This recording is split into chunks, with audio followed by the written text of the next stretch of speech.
like to call the November 12th meeting of the Carver Select Board to order. The time is 5 o'clock.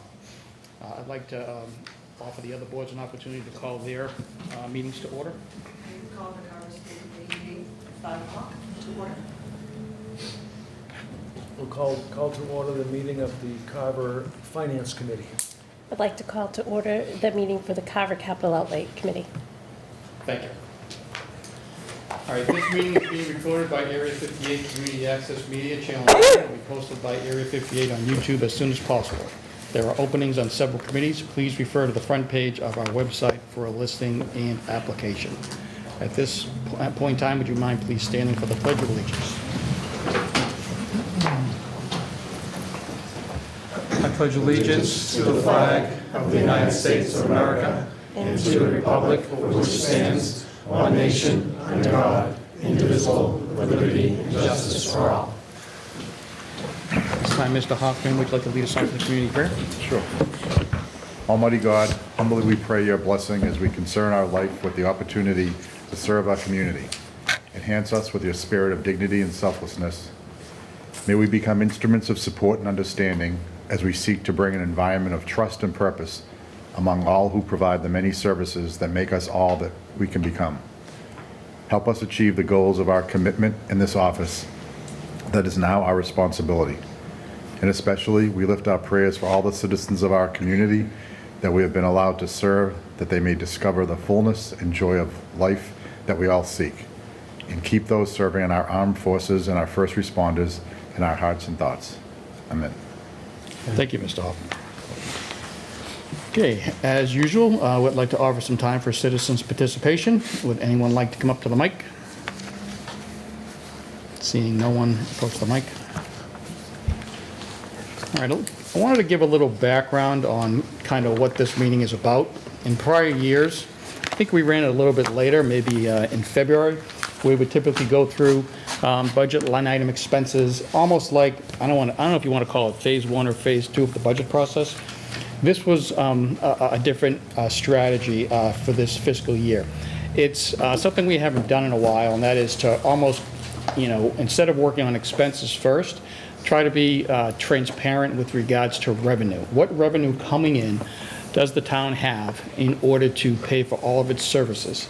And what we're trying to do is to come up with a longer range plan.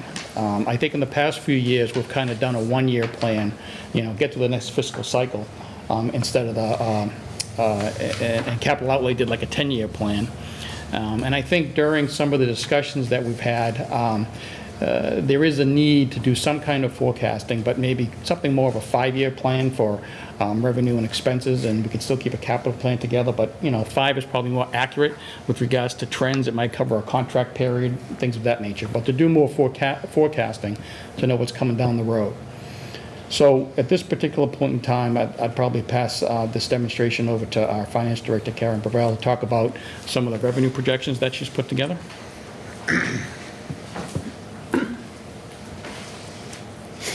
evening, everyone. For you, Mr. Chair, I just want to thank you for this opportunity to share the town's 5-year revenue projections. When I joined the town 8 months ago, the select board, as Mr. Carter mentioned, the members of the Finance Committee, they were really wanted to, and they requested the need for transparency. This 5-year projection plan will allow the town to make well-informed financial decisions. And this process really began meeting with department heads earlier in the summer, just to review the different types of revenue that the town brings in. And these trends were reviewed over 7 years, although your sheets go back to FY22. Numbers that I looked at were going back to 2019, so that I have an accurate trend to be able to provide a projection for FY26. This is not just the work of myself, but members of my staff.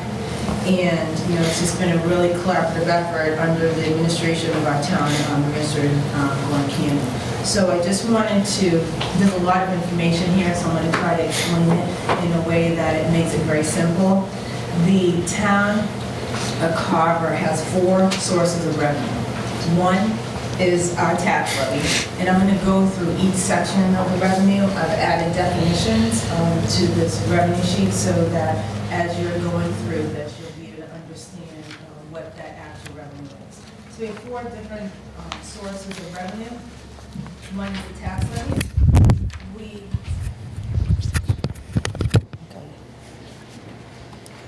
So we have 4 types of revenue, 4 sources. We have tax levy, we have state aid, local receipts, available funds. And this revenue is used to cover our annual expenses for both the town and the school. The report that you have in front of you shows 3 years of prior year actuals going back to FY22, FY23, and FY24. We also have your current FY25 revenue projections, which occurred last June when we went to town meeting, and that amount covered the budget for the entire FY25 budget. I've highlighted in gray FY26. Now these numbers represent revenue that I'm projecting as an estimate that will bring in, that will cover our expenses for the FY26 budget that begins July 1st of 2025 and goes to June 30th, 2026.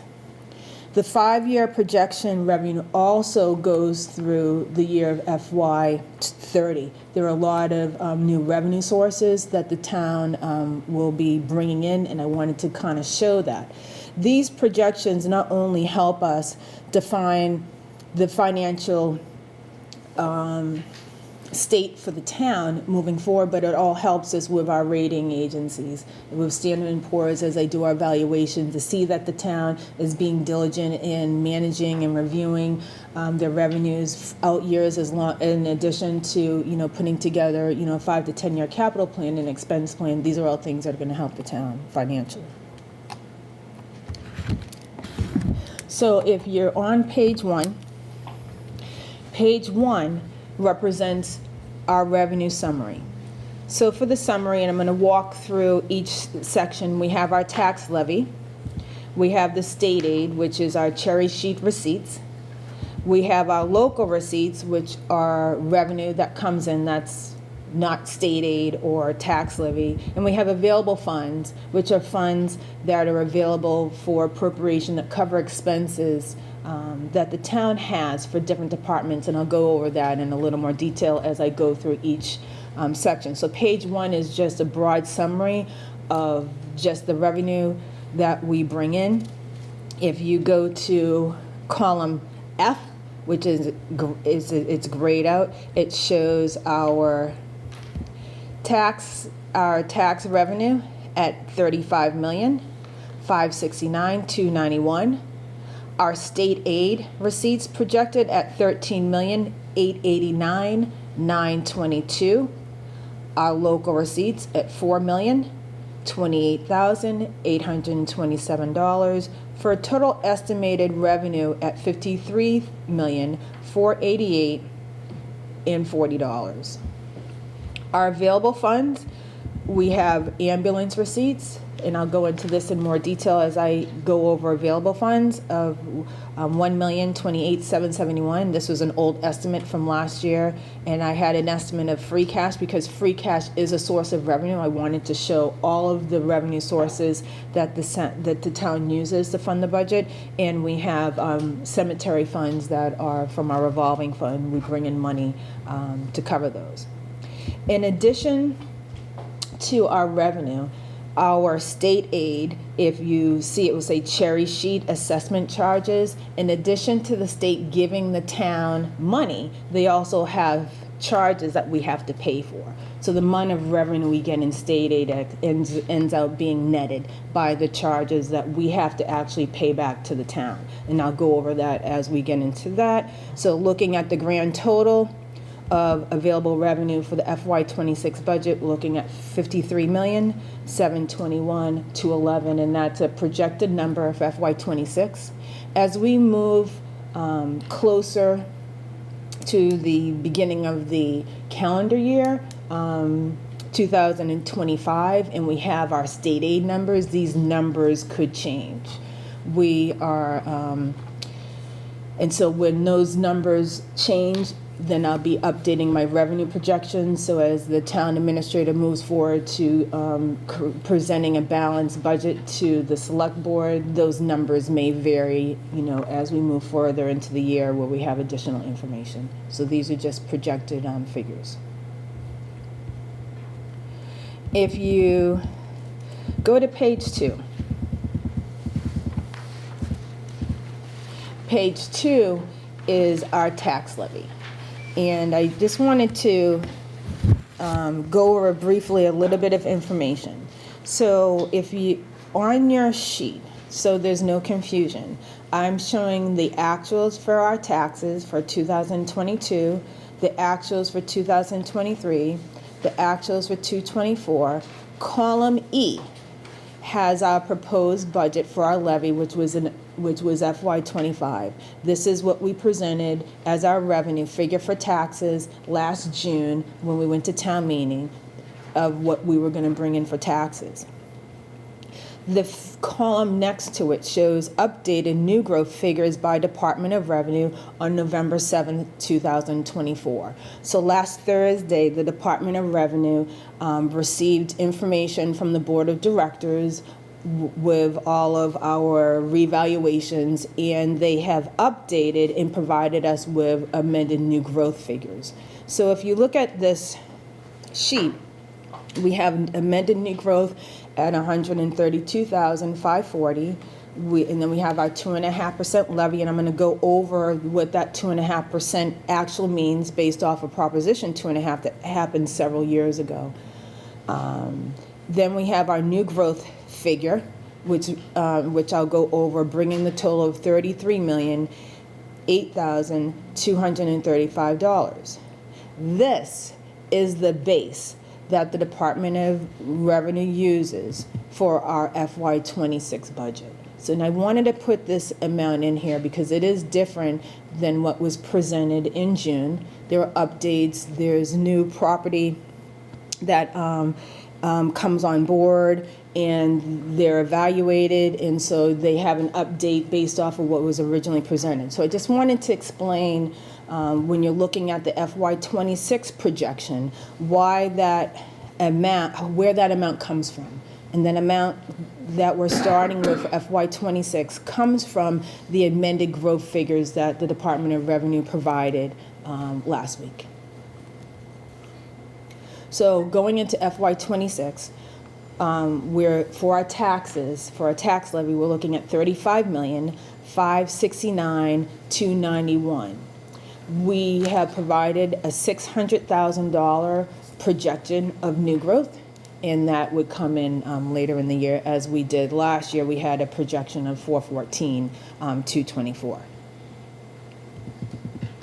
So going over the tax levy, I've also provided some definitions, just so that people have a better understanding of what that revenue means. The town, 66% of our revenue base comes from taxes that we collect from the residents and from commercial businesses. So just looking at our tax levy, the tax levy, these definitions are terms that are used by the Department of Revenue. So the first part is that we have, as I mentioned before, we have amended new growth. And people ask, well, what is an amended new growth? Well, amended new growth represents additional taxes that were levied through the original, from what was originally approved by the Department of Revenue. And that happened over the summer and in the fall as they received additional information from the town.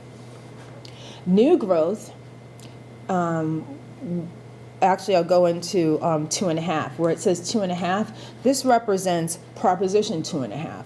Proposition 2.5 limits the amount of revenue a town may raise from local property taxes each year to fund the municipal operations. So a town cannot increase our taxes over 2.5%. And that's a state law that went into operations by Proposition 2.5. And so you're always going to see that 2.5 amount in there. And so your prior year levy limit is multiplied by the 2.5%, which gives you your new levy limit. New growth represents improvements to both real and property, personal property that are being taxed for the first time. And this information is submitted by the Board of Assessors and certified by the Department of Revenue, which just occurred last week. And so that's where you have the information regarding your tax levy. And if you look,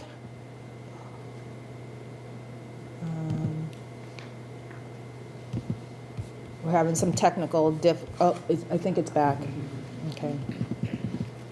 And on the sheet, you'll see something that says debt exclusion, and I wanted to talk a little bit about that. So debt exclusion is an increase of your property tax revenue that was voted by the residents to raise funds for a temporary period of time in order to fund a specific project. So for the town of Carver, they funded the elementary school, and so that amount that was raised for taxes is not included in increasing your tax levy, but it's amount that was voted that we pay for the taxes to cover for those debt services for the elementary school.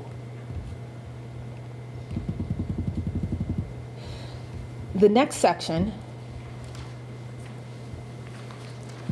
and this is on page 3 if you're looking at your sheet. So page 3 represents our state aid, and state aid is called the cherry sheet. I won't go into too much information, but if you go to page 4, I have definitions of what cherry sheet is and why it was called cherry sheet from the very beginning. And state aid, this consists of receipts, which is revenue that the state provides to the town. And we also has, as I mentioned before, assessments and charges that are required to be paid by the town, which leads to a net amount of state aid. And I'm going to go through each section of the state aid. The state aid represents 26% of the revenue that the town brings in to cover different services. So the first part of the state aid, you have your education receipts, Chapter 70, charter tuition assessments, reimbursement with offset receipts for school choice, receiving tuition. We also have unrestricted general government aid, veterans benefits, exempt veterans, blind, surviving spouse, state land, and public library. So in FY26, we're looking at a projection we're receiving $13,889,922 for state aid as a receipt. In FY25, the projection that we used was from the governor's budget, and at that time it was $13,740,661, and that was the base for the state aid revenue that we used for FY25. So as you go down, you have to always remember that in addition to the state giving us money, there are also charges that they assess to the town, which we pay out of our operating budget, and so the net amount of state aid received is netted at the bottom. So I just wanted to go over. So some of the charges that the town is assessed is county tax, mosquito control, air pollution, RMV non-renewal, surcharges, MBTA, regional transits, school choice sending tuition, and charter school sending tuitions. And as you can see, that the charter school sending tuitions is rather high. You're looking, at more than $1.5 million. So when you think about your state aid, if you have students that are, attending a charter school, that money that the state provides for each student actually goes to that particular charter school. And that's why you see that as a charge, as an expense on the state aid, which reduces the total amount of state aid that the town receives.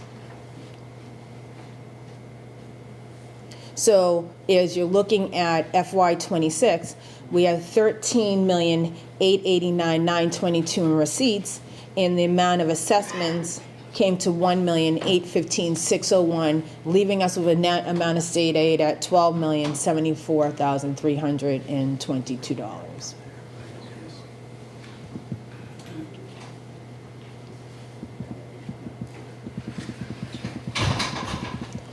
I'm not going to go through all the definitions just in light of time, but I've put the definitions which are on page 4 that people can, you can read at your own leisure.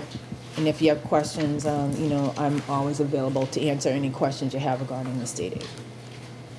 The next section that we have, and I think this is really interesting because this really represents the revenue that the departments in each department actually bring in. The Department of Revenue and the revenue that we bring in through the different departments represents 7% of our total revenue base. Department of Revenue groups local receipts into 8 categories. And the revenue, and it comes in through various departments.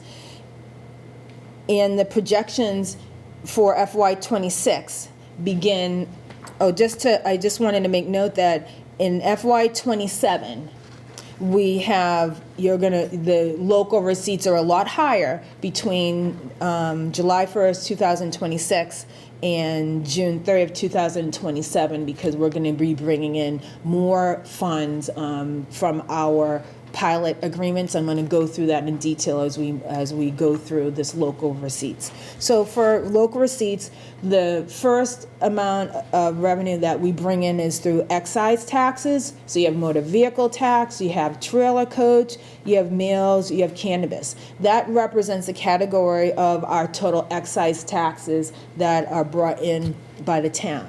If you go back, the projections that I've done are really looking at what trends have occurred over the last 4 years, working with departments, looking at what's going on in the economy and where we think we're going to project bringing in revenue for the next fiscal year. The projections that you see are very conservative. One of the most important things in local governments to not overproject your revenue. Because if you overproject your revenue, you don't bring in what you said you were going to bring in, it results in a revenue deficit, which then has to be raised by your taxes, and it's not really looked highly upon by the Department of Revenue or rating agencies because they feel like you don't have a good control over how you're spending and what you're bringing in and what you're forecasting. So a lot of the projections that you see here, even going back to some of the previous years, they're very conservative in terms of what we're actually bringing in. So when you're looking at actual revenue, that may have been different than what was originally projected. And usually, if the revenue projections are conservative, you're going to bring in more revenue than you previously projected. Sometimes you have one-time revenue, and those are revenue figures that you can't use for future years because it's a one-time revenue that came in. Maybe there was a really large project and that revenue, maybe it was a permit that somebody pulled and it was for a commercial building. That may not happen in the future years. So those are numbers that you wouldn't really use as you're looking at your revenue projections moving forward. The second is penalties and interest. So if you don't pay your bill, you're going to get charged and we'll send you a bill. So, as you can see, just for the actuals that, a lot of residents have been paying, late charges. These are the late charges that are assessed when you haven't paid your bill. So that's where you have your penalties and interest on taxes and excises. The next section is a payment in lieu of taxes. And in payment in lieu of taxes, there are 2 categories that we have set aside by the Department of Revenue. One is a solar pilot money that comes in, and another is a pilot money. And just to go over that in a little more detail, is that, as of July 1st, 2024, we had a new pilot agreement for $97,861. And these new agreements bring in money every year, and this money is collected through our solar pilot. This money is calculated and referenced in this section of our local receipts. So when money comes in, it goes into a particular line item for the local receipts. It's documented to the Department of Revenue as local receipts. In addition to the pilots that are under negotiation, and that will be presented at the town meeting in 2025, we have $215,890 worth of solar pilots, and we also have a pilot agreement for Cranberry Point, which is an estimate to bring in $1,125,000. The projections that I've listed here, if you're looking at, and this money for these new pilot agreements would have to be approved at town meeting. If the agreement's approved at town meeting, you'll see this revenue hitting our local receipts. If it's not approved at town meeting, and the Cranberry Point and these new, these soon-to-be negotiated pilots don't have an agreement, then they will be categorized as new growth, and you'll see it within the tax levy in the next fiscal year. As I was mentioning, new growth is for revenue, property tax, real property that is being taxed for the first time, and so that would just continue. So I have it listed, so as you look at FY27. So we just stop there for a second. Yes. One key point here is, in 27, there's a significant amount of money coming into the town. So the question is, we have to plan for that and come up with some kind of strategy for the use of those funds for a long-term basis. And you know, as we go forward, we're looking for ideas from all the stakeholders here. You know, is it something that goes into capital? Is it something that a portion goes into services? Is it for other initiatives that people might think would be helpful for the town? So just keep that in the back of your head. Sorry, I'm kidding. No, that's okay. For you, chairs. And so that's our payments in lieu of taxes. It's and as Mr. Chair was stating, that, you know, as we look at these projections, we have to strategically think about how are we going to spend this money? What type of debt is going to be dropping off? What do our expenses look like? And, you know, what we plan here, and as we look at the 5-year plan, is how this is going to help. The decisions that we make today are going to help the town 5 to 10 years from now. And so that's the importance of doing a 5-year plan instead of just looking at each year, because it really allows us to start planning strategically. So the next category of revenue that we receive are fees. So there are a lot of fees that are charged to residents. We have the cable franchise fee, we have car dealership, amusement device, there's some miscellaneous revenue that comes in, we have assessor fees, municipal liens, town clerk, miscellaneous. Sometimes it could be anything from birth certificates to fishing permits, dog fees, marriage intentions, planning board fees, zoning board, miscellaneous fees from the R&V, Board of Health. I won't go through all of them. I don't want to bore everybody, but there are a lot of fees that come in to the town. If you look at prior years, you know, it ranges anywhere between $200,000 and $492,000. Sometimes, you know, in prior year, there could have been a fee that came in that was higher for that 1 year. But, you know, as we look at the projections, looking at around $200,000 or more that comes in, I'm projecting $255,363. You know, one of the things that I do when I'm looking at the FY26 projections is I'm looking to see what revenue has come in year to date. Not only am I looking at the trends over the last 5 to 6 years, but I'm also looking at, okay, what came in for the first half of the year last year? What came in for each quarter over the last couple of years? And I may see trends, you know, throughout the year, and sometimes the revenue comes in later in the year, it comes in the summer, or it comes in December. So being able to look at your revenue projections and be able to compare it on a quarterly basis really allows you to have, you know, more accurate projections moving forward. The next section of the revenue that we bring in that are part of local receipts are our licensing and permits.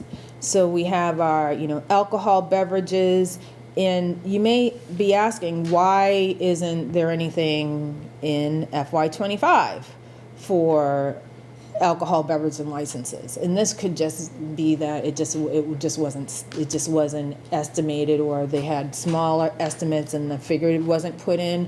When you're working with DOR, there are only so many categories. Usually it's a total of just license and permits that you put in. And so this is just what was projected in FY25. What I did for FY26 was I broke the license and permits into the different categories based off of revenue that we brought in previous years. And so just based off of estimates, as you look at 2022, the town brought in $313,618. The following year, 409. The year after that, 1.8. There could have been like one-time revenue for electrical permits.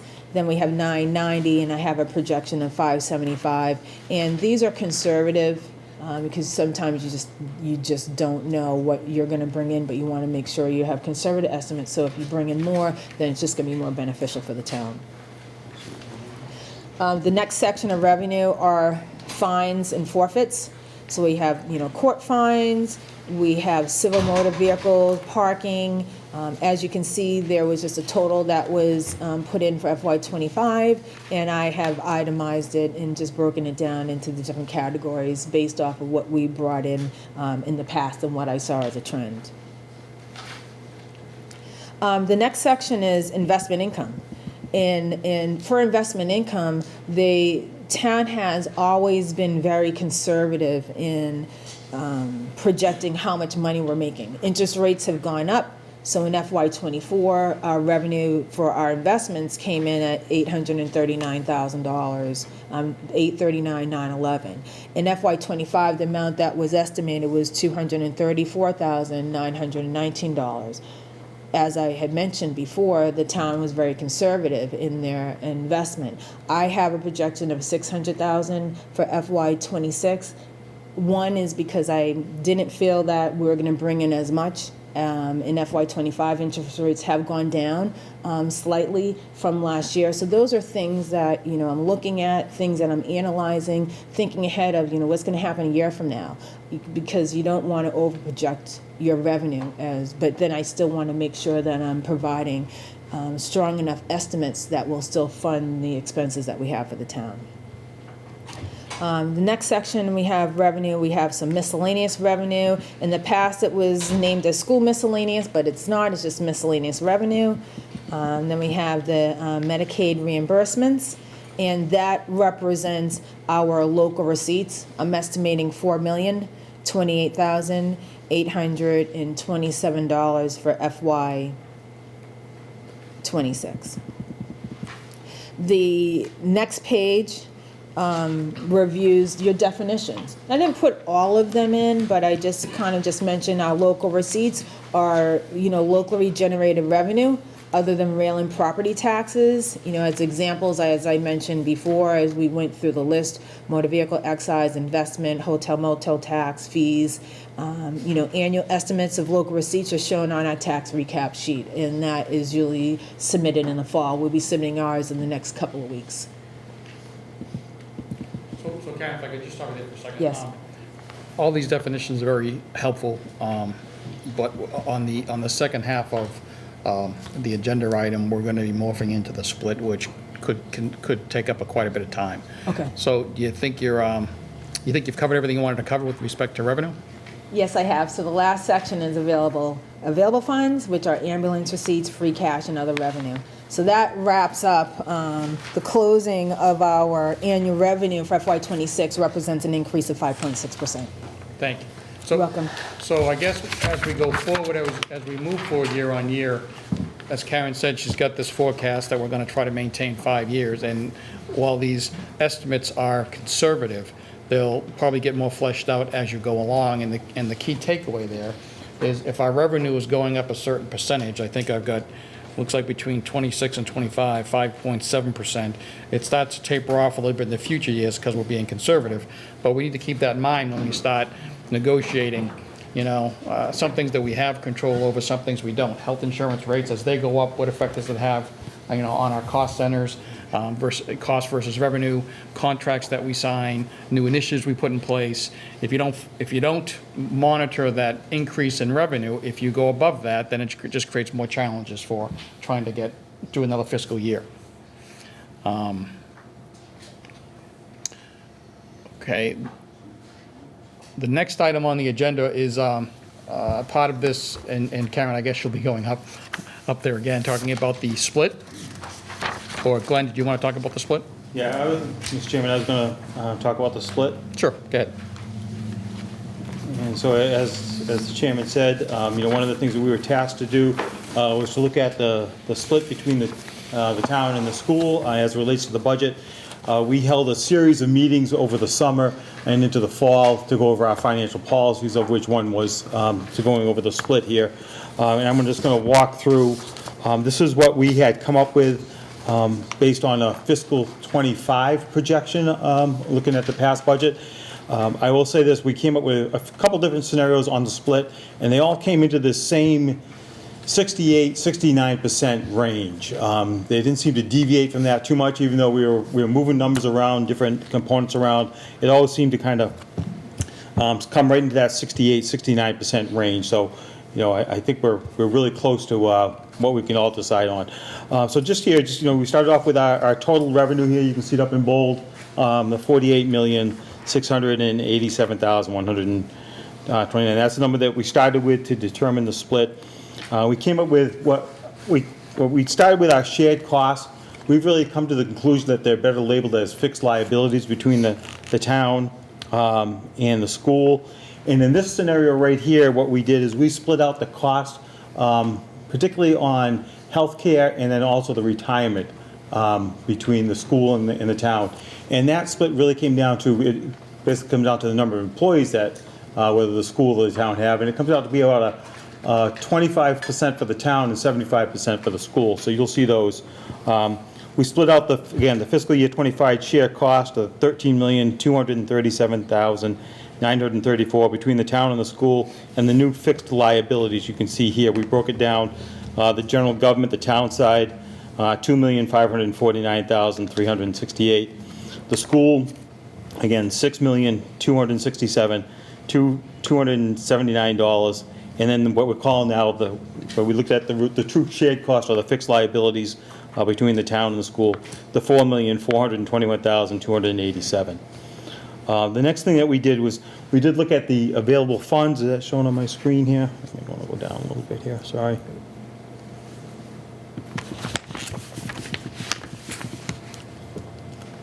Going down here to the available funds, looking at down here, the available operating funds, the $44,265,842. We calculated the new revenue base, which is the total revenue, the $48,687,129, minus the fiscal year 25 shared cost, again, what we could refer to as fixed liabilities, the $4,421,287.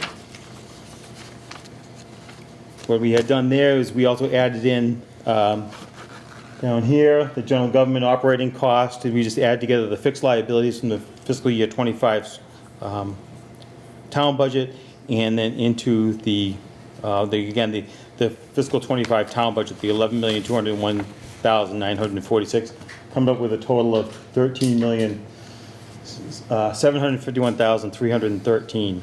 And then we did the same thing on the school side. We add the school fixed liabilities to the fiscal year 25 school budget, the $6,267,279 to the $24,247,249, come up with a total for $30,514,528. And from that, we just again calculated out the split between the two, coming up with a 31.07% for the town and a 68.93% for the school. That is a split that we worked on, again, town staff, myself, Karen, Elaine, working with school staff, Scott and Ron. I also put together a working group over the summer and into the fall. We had quite a discussion on this. Again, we ran a few different scenarios here. We always came into this, again, this 68, 69%. If you look at last year's split, fiscal year '25, it was the school side was 68.4%, the town side 31.6%. If you look at the approved town policies, fiscal policies, somebody should remind me, I want to say it's 2022 the last time, or was it 2019 the last time the split was? 2019, thank you, Karen. And that approved, again, the last time the split was approved in the policies there, it was 68.93 and then 31.07 for the town. So we're right in that range, kind of no matter which way you split it. And again, we looked at it a number of different ways. And that, Mr. Chairman, is all I have for the split. If there's any questions, I'm happy to answer them. Anyone? Quickly, can I just hear from the school department and the finance committee, are they happy with that split? Is that something that works for everybody? I'll start with the school, at least with the staff, because we worked on it with staff, so I thought this evening that we were going to present a couple different options. You know, the 68.93 and the 31.07 is based upon the school department taking on these liabilities of health insurance, Plymouth County retirement, and those things back into the school's budget, right? And I thought we had discussed the possibility this evening, we were going to talk about, that's one option, but another option is to maintain those as part of a fixed cost, and we were going to, because our working group was kind of split on that idea of whether we wanted to have these shared costs, how we wanted to break out the fixed costs. Because ultimately, it's the fixed costs, and certainly Ron or Pat or Karen can talk about this maybe in more detail than I can, but where the fixed cost lies, that's what drives the split. So if you're going to move insurance, health insurance, Plymouth County retirement, unemployment, if you're going to move that back into the school's budget, because it's not in the school's budget right now, then we need a larger piece of the split. So the split needs to go up. And that's what Glenn just went over, is that's how we'd have to adjust it. So we did that by looking at the FY25 budget and said, well, if these things were in the school's budget for FY25, then the school department would need 68.93%, and the school's budget would have to be $30 million. Currently, our budget's only $24 million because this money's on the other side, right? So I don't know if we came to an agreement that we were going to, these are the fixed costs. And ultimately, it's the fixed costs that drive the split. And I thought tonight we were going to discuss where are these fixed costs going to lie and make some sort of movement of determination based on that. Not that we were just going to say that all these things are moving back into the school's budget and that this will be the new split. But someone else can clarify or feel like I'm off on that. if I could, Mr. Chairman, just to address it. So Scott, we were going to do that next week at the select board meeting when we go into the policies. We're reviewing the policies on the 19th in front of the select board, and that is a big discussion. Okay. Well, I thought we were doing that this evening. Well, tonight was just the discussion of the split, and again, no matter which way we seem to split it, we always seem to be in this 68, 69% range. It really doesn't fluctuate all that much. I'll grant you right now, so if you see the school department operating budget there, the $30 million, right? Mm-hmm. Fiscal year 25, it had come in at 24 million. So again, we're shifting that money, but we're also shifting the burden with it too. So the split doesn't change all that, which again, everybody would have thought the split would have gone up. The split really didn't change all that much, but we do want to have this discussion at the select board meeting on the 19th about the fixed liabilities and particularly how we address the health care and the retirement funds, because those are the big numbers.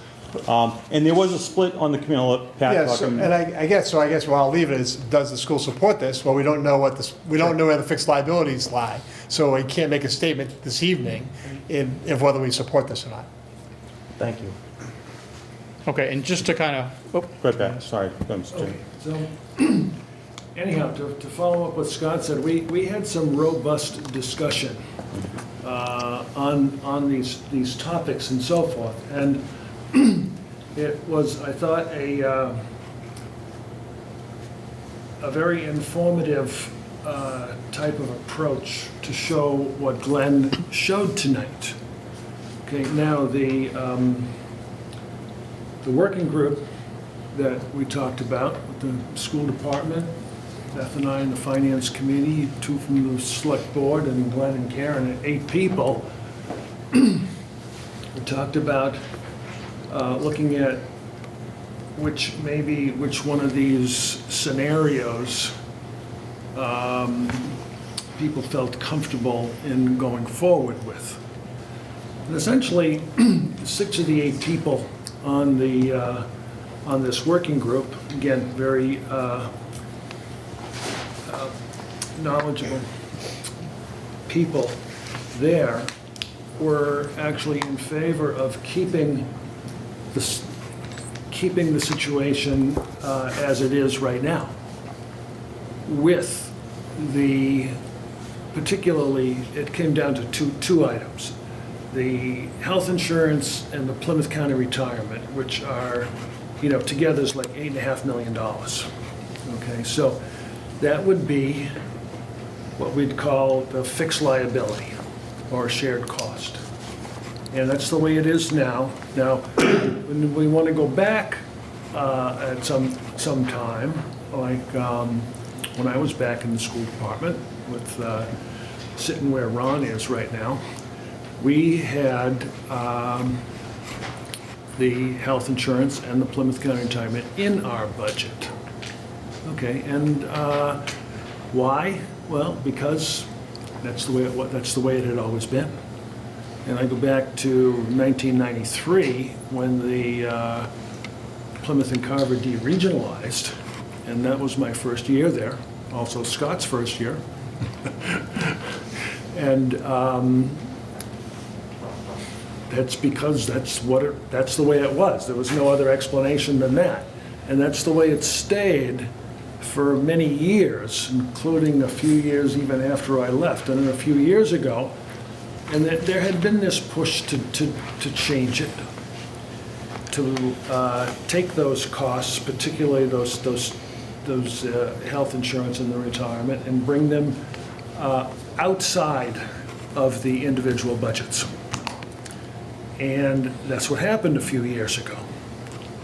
Now, point is now there's been some discussion of putting them back in the school budgets. So, this back and forth. And then what you've also got to explain with some kind of sensical verbiage is, so why did the school department budget just go up $6 million? That's a tough one. That's a tough one to explain. But to look at the two scenarios, the split is basically about the same. It's not statistically different, which was surprising to some of us. But when you look at the math and you look at how this was included, this wasn't included, it begins to make sense. Now, what we've got to decide whether it makes sense or not is to keep that split, keep it the way it is, with the health insurance and the retirement as a fixed liability or a shared cost. To keep it that way, or change it back again to the way it was, and that's the dynamic of the conversation. And our group, anyway, for what it's worth, our working group, 75% of the working group wanted to keep it, just let it go the way it is right now, and then we'll go forward with that. So that's, I guess, what Glenn is referring to as what's going to be the subject matter of the next select board meeting. But again, our working group is an advisory group, not a decision-making group, and it's whoever the final decision comes down to, which I'm not really sure about that. But that's kind of a snapshot of where we were. Thank you. Mr. Ryan? What I recalled from last year is that the question that kept coming up is that how do you take the budget and figure out, if you have a shared cost of $13.2 million, which is what we had, people kept asking, well, how do I know what part of that is in general government, what part of that is in the school department? So when you see that we voted on an $11.2 million budget for the general government and a $24.2 million for the school department, because you had this $13.2 million amount, nobody could figure out where that went, how that was divided amongst each of the areas. So this is actually a great exercise because it's showing us, if we were to answer that question last year, we would have said, well, if we had reduced the, part of the shared cost that belonged in the different departments, it would have been a $13.75 million cost to general government and $30.5 to the school. And that was the question that people kept asking last year is, and I think the consensus or the decision was, if we want to keep it in shared, we still want to depict the portion somehow so people understand that it really is a $30.5 million amount of money that's being spent, between the health and the retirement and 13.7. So I think that, the debate at the meeting was, if you want to keep it shared or split it out, you still want to be able to depict to the, townsfolks that this is what the cost is to run the school and to run general government. Here's how it splits out. So whichever way we go, I think we still want to be able to depict the true cost that kept getting asked last year, I think at town meeting and prior to town meeting, how do we figure out the parts that go to each of the departments? Ms. Hewens? So I'd like to ask Mr. Mahar a question. So what would be the benefit of changing it, excuse me, back to the old way versus keeping things the way they are now? What would, I don't think there's, it's just a matter of preference as to which way that you want to show this. I'm not so sure about a benefit of going back to the way it was. I think there's as I said a few minutes ago, there certainly is a deterrent to go back the way it was, and that is somebody get up and explain how the school department budget just went up $6 million. Okay, and I think that's a tough one, especially at town meeting. But however, as Mr. Ryan just said, and as we had discussed within our working group, there are also ways to give this transparency and to show actually what was spent, and that can be done with some creative spreadsheeting by Karen to show that, maybe once a quarter we say, okay, here are the expenses, and if these two, the health insurance and the retirement, were not part of fixed liabilities, here's where they would be. And once a quarter, you could show that, the school department was responsible for this much of it, and the town was responsible for that much of it, and you bring it down, and now you see the true cost. So I think that was the preferable way of the of most of the working group. But then again, it's not a point of right or wrong. It's just a point of, because one is not more right or wrong than the other. It's a preference. But I think to back and forth and go back and say, that school department, they just If I went could up. build on that, Mr. Chairman, just a Sure. little bit. Okay. I know Beth Go wanted ahead. to speak to, I'm sorry. Please do. There were a couple things that we did talk about that I see a benefit for not splitting out the health care and the retirement. One being there is a benefit for paying early on the health care. I believe it's a 2% charge if you pay it within the first month of the fiscal year. That comes out to be about a $60,000 savings for the town. The town, and I'll speak for the town here in my regard, I want to control that payment. I can tell you now, I want to make sure it happens. I don't want to have to be relying on a transfer from the school, whether that comes in over the summer, again, in the month of July. I want to be able to control that payment. I'd rather have that money in the town budget so that I can ensure that happens. The other thing being, and we're kind of letting the cat out of the bag here and ruining the thunder for next week, but it takes work to determine how many, every month you have to go through and figure out how many employees are taking the health care, how many people have left, how many people have opted out of the program, how many people have joined into the program. That takes staff time every month, and that's something that we're just trying to avoid.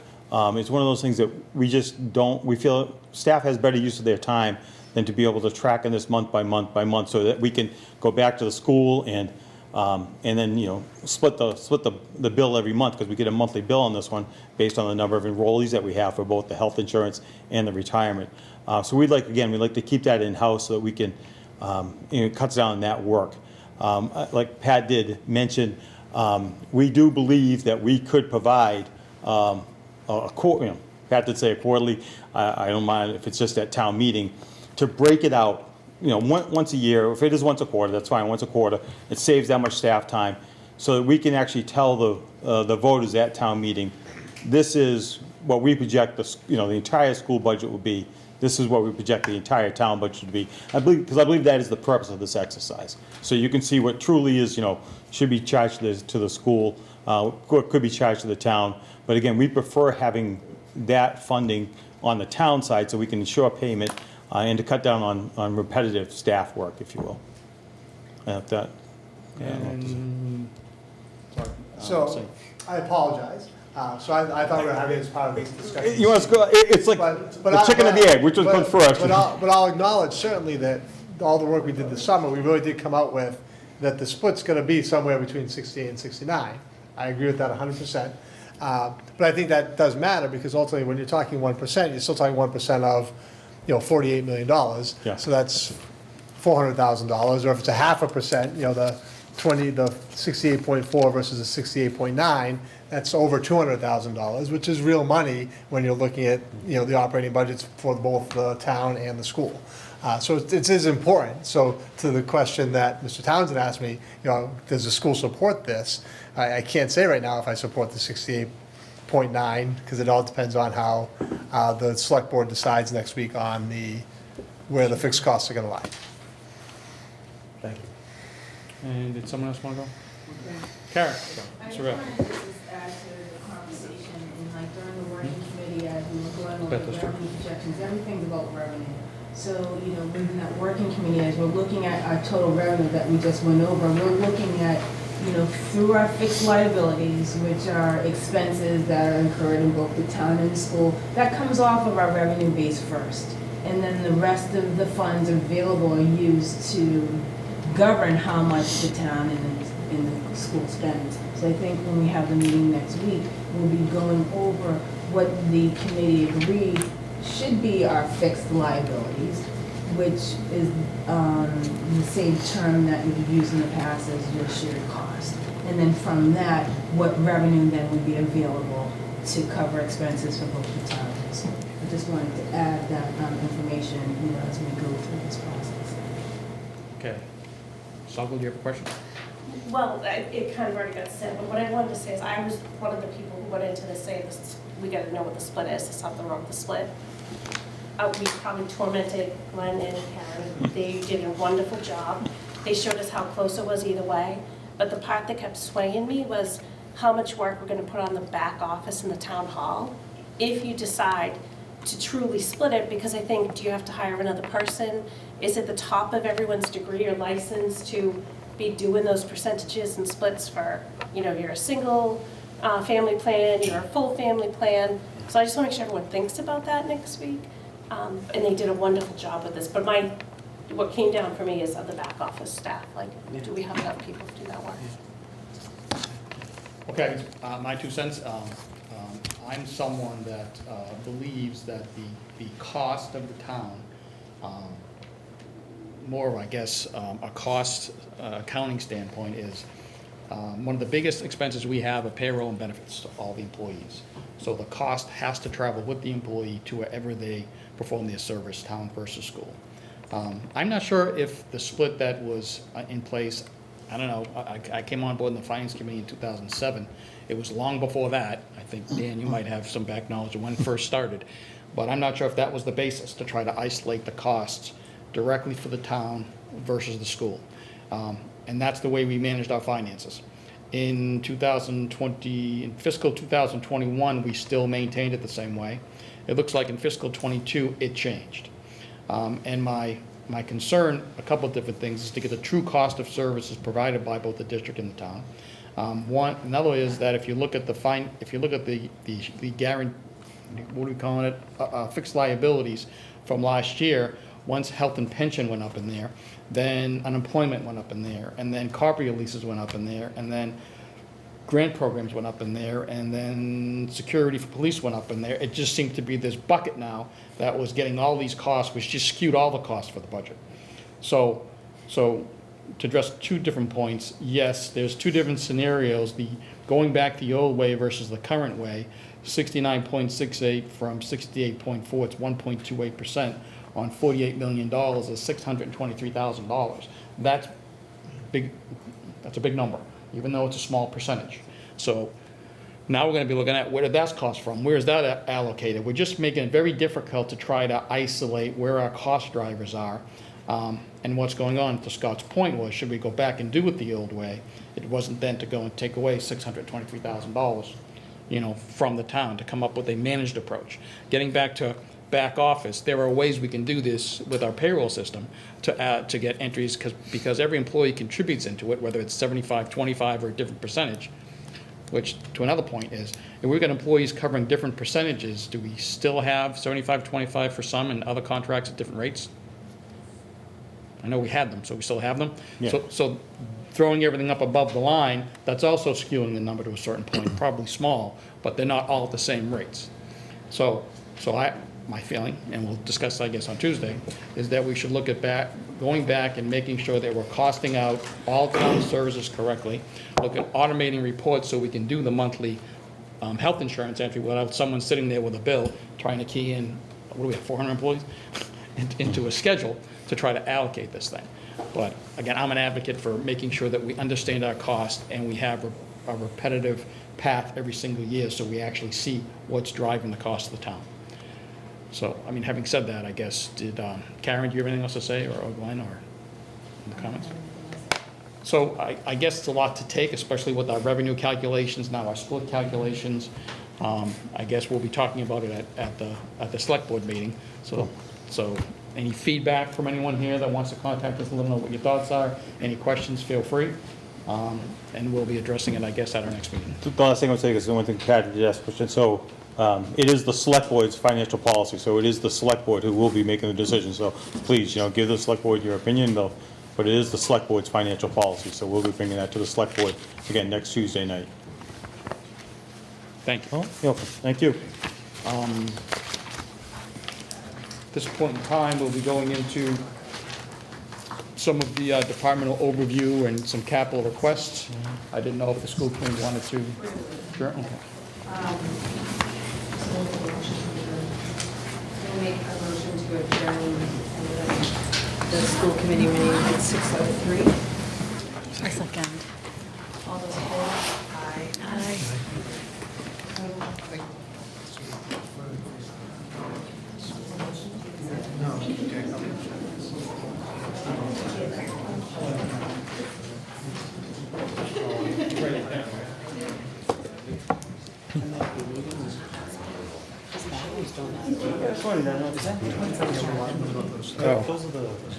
Do you want to plug in? I don't know if you want that on or not. I think it's on this side. Mine seems to be okay. It has 8 hours left. Well, I unplugged mine. But if you need mine, I can plug it in. All right. So at this point, what we're doing a little bit different this year, Chief, is that obviously we want to hear about, some of the challenge you're facing between this year and last year, anything that's unique, anything that might be significantly driving your costs up, as well as your opinion on your capital requests. So we'll be going through a normal process where the finance committee goes through line item by line item and everything else. sir. So this is just, what are your concerns really between this year and last year? Understood. I just wait. Don't think I'm gonna read all this tonight. I'm not. I got my time up. I want to respect it. I'll be out of here in 10 minutes, if you let me. If you don't, that's up to you. I promise. Okay. I haven't started yet. Starts now. I did ask Deputy Jermaine to just be here with me, just so he can clarify anything. So the booklet you have with you is something you all know I do every year. It's just to be transparent of where the budget's headed, okay? Please read it. If you would, I would appreciate it. We put a lot of effort into it, but it does break everything down for you. Just very quickly, I really don't want to talk about salaries and budgets, but we are projecting a 3.5% increase on our salaries and a 4.7 increase in our operating account. You might say 4.7, why is that? That seems like a lot. Well, when you only have $137,000 as your operating and you increase it $6,000, it looks like more than it is, but it is what it is. And we can talk about that in detail later. So you have your chart. But really what I want to talk about tonight is thinking about the future and where we're headed here and to get some help. First of all, I want to thank Karen and Glenn, you guys did a nice job with that presentation. That's probably one of the best presentations I've seen in all the years I've been here. So both of you, that was a nice job. Now I'm going to challenge you, and I'm going to challenge you in the way that you're probably not going to be happy with me, but I'm going to be honest of where we're heading and what we got to do. Capital is our problem. Capital is our issue. It's been our issue. In your program, you have our capital plan for 10 years. It's very similar to what we've always had. The problem is we keep delaying it, okay? I have a need, and I'm going to read this for you, and it's in your document. Per what Karen had asked us, we developed our capital needs with priorities 1, 2, and 3, a little different than normally we would. We did it for a 10-year period, but 1, 2, and 3 for this year. And I want to explain, I am trying to do a priority 1 project. If we're not successful this year in doing that priority 1 project, I'm going to be asking for a priority 2 and two priority 2 projects. Because if we can't do it, I got to keep the capital program going. I can't skip a year over it, okay? So understand it's my backup plan. It's not saying I'm asking for all this. I'm just saying that's how it's going to play out, okay? As my priority 1, it's my intent to purchase a Pierce Ascendant 100-foot or 110-foot tower ladder apparatus. The estimated cost of the apparatus is $2,050,000. In my cost of $2.4 million, I've included $250,000 for equipping the equipment, for the apparatus, and $5,000 for an inflation factor. I want to explain to you, we are looking at a build time of 40 to 48 months. That project, that countdown starts from the minute that we are approved at town meeting and we sign a contract. This is how apparatus is going. And when I talk about this apparatus and the safety and why we need this isn't like a year, I could say in a year from now, things change around the town and, you know, new big buildings and just like that, we can have in a year and get a piece of apparatus. We're looking at 48 months before we could get this apparatus from when the contract starts, okay? So we have to think about this now. There's no more waiting about this. In 2014, acquiring a fire department apparatus aerial was documented in the 10-year plan. In 2015, with the past town administrator and the select board members, a capital stabilization was funded. We did that for emergency vehicles and also to purchase an aerial device. That was in 2015. We let that built to almost $1 million, okay? In 2020, that fund basically went away. It went away from a lot of reasons, and not really want to go into minutia of that. But it went away. It got spent into operating, it got spent into other projects, it got spent into other things. I've advocated this since 2014, like I said. And since then, we've always held it off. We've always held it off. We've always tried to figure out what's best for the town, and we fund it that way and delay it and delay it and delay it. But again, when I'm looking at 48 months, you can't keep doing that, okay? In 2022, we worked, the select board agreed with us, we worked for a Hillwood Public Safety Mitigation Program. That was $9 million we had that you wouldn't have to pay for. Part of that was the purchase of an aerial device, okay? Well, that went away. We all know why, and I don't want to go through that. Last year, I proposed with the Finance Committee, the Finance Director, and the Select Board, that a special capitalization fund be recreated with the purpose of putting so much money away that we could buy this vehicle at a certain time frame, okay? That was talked about and supported in this room, but it didn't happen for reasons that, you know, smarter people than me know why. I never try to give you something without a potential reason of how we could do this, okay? So that's what I want to spend my last 4 minutes to talk about. We bought 3 new fire engines in 2016, which was all identical, $1.8 million. We did that for a 10-year bond, okay? I found out through the town administrator's office and the finance directors that that payment is going to end in FY '26. Let's just say it's a $200,000 payment each year. And that's going to end in 2026. Well, if I could ask your support in funding this apparatus, we could sign a contract, and then we can work with the finance folks. We have money coming available in FY '26 where we could actually keep that bond going, okay? Roughly the same amount of money with inflation, and it wouldn't affect any of the levies, or wouldn't affect anything that we're doing already, okay? It doesn't affect a lot of the projections. It affects what we're already paying right now that would keep going. I personally think that's a smart way to do it. The other ways we could do this is, and Karen knows this as much as I do, we could lease. We could put it out for a full bond.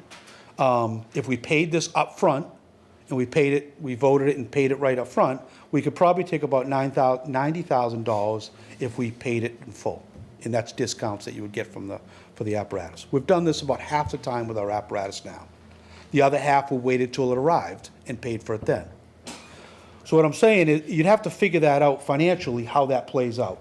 Save the $90,000 or don't worry about it and worry about when the apparatus arrives, which is 40 to 48 months away, okay? Come up with a plan to do that.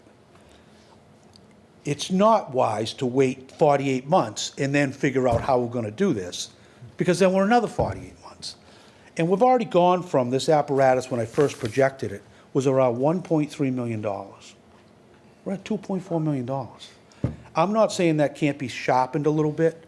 I gave you projections of what I'm working with the apparatuses right now, the manufacturers right now. This might be able to be sharpened. It might be either way, okay? But what we're trying to do is build a piece of apparatus that works for Carver, not just for 3 commercial buildings or anywhere. I want it to work for Carver, where it could respond to probably about 70% of the calls that we go to. And that takes some effort to design something like that. I've started doing that now, preliminary, to get it somewhat working. If I could get some assurances with the boards and your folks that, listen, this is something we're going to prioritize and try to move forward this year. My plan is to put a full committee of our firefighters involved and really fine tune it, okay? That's my plan. You should know that other than the town of Plimpton, we're the only Plymouth County town that does not have an aerial device, okay? The only one. None of them have 2 or 3. That's not because we're any less than anyone else. We just do things a little different. However, as I get a little more mature and I look at our firefighters, it's only a matter of time before someone gets hurt, okay? When we don't have the correct apparatus we need. And when we're looking 48 months, that's a problem, okay? So you have the capital plan. I've tried to give you different ways. If we're not going to do this, we're going to talk about something else. And not tonight, but I want you to read it, of what we've got to continue our program going. So you want to be challenged, that's the challenge. And I think you know me well enough over my 20 years as chief. I wouldn't ask you something if it wasn't that important, okay? And when I hear timelines like I'm hearing, that's very scary to me. And we got some smart people here, a very smart lady over here, that I know we can figure something out. So that's my pitch. Sorry. You can yell at me, get mad at me. Thank you for Hate me. coming back. Appreciate it. That's okay. Any questions? Good? Thank you, Chief. You good? Okay, Thank you. Thank you, Chief. all right, Appreciate it. thank you. Can you just get 2 more packets? Do you have some more packets? Give you my personal one. I have them.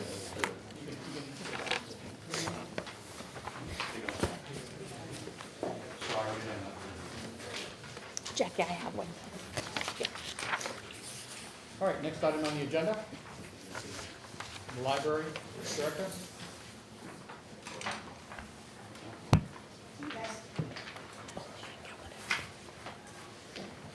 Hello. Hi. And just to read what we're doing is that this is, it's supposed to be more informal. It's Yep. rather than going every single line item detail, just give us, what are your I was told not to bring the budget, so I did not bring the budget. big challenges and even some of the future things that you'd like to do. Yep. So what I mostly wanted to do was say thank you, because you have spent a lot of money on the library facility in the last few years, between the HVAC system, which works very nicely, and the new roof that is almost completely done, and the painting. So we are, as a facility, in really good shape, and I appreciate that. That building is 26 years old now, and it's nice to see it cared for, and, Dave has a good plan for other things down the road, but that's been the last 3 years, it's been a lot, and that's been great. In terms of challenges, I think the biggest thing for me, and I know we talked about this a lot last year during the budget process, is just our qualifications for state aid.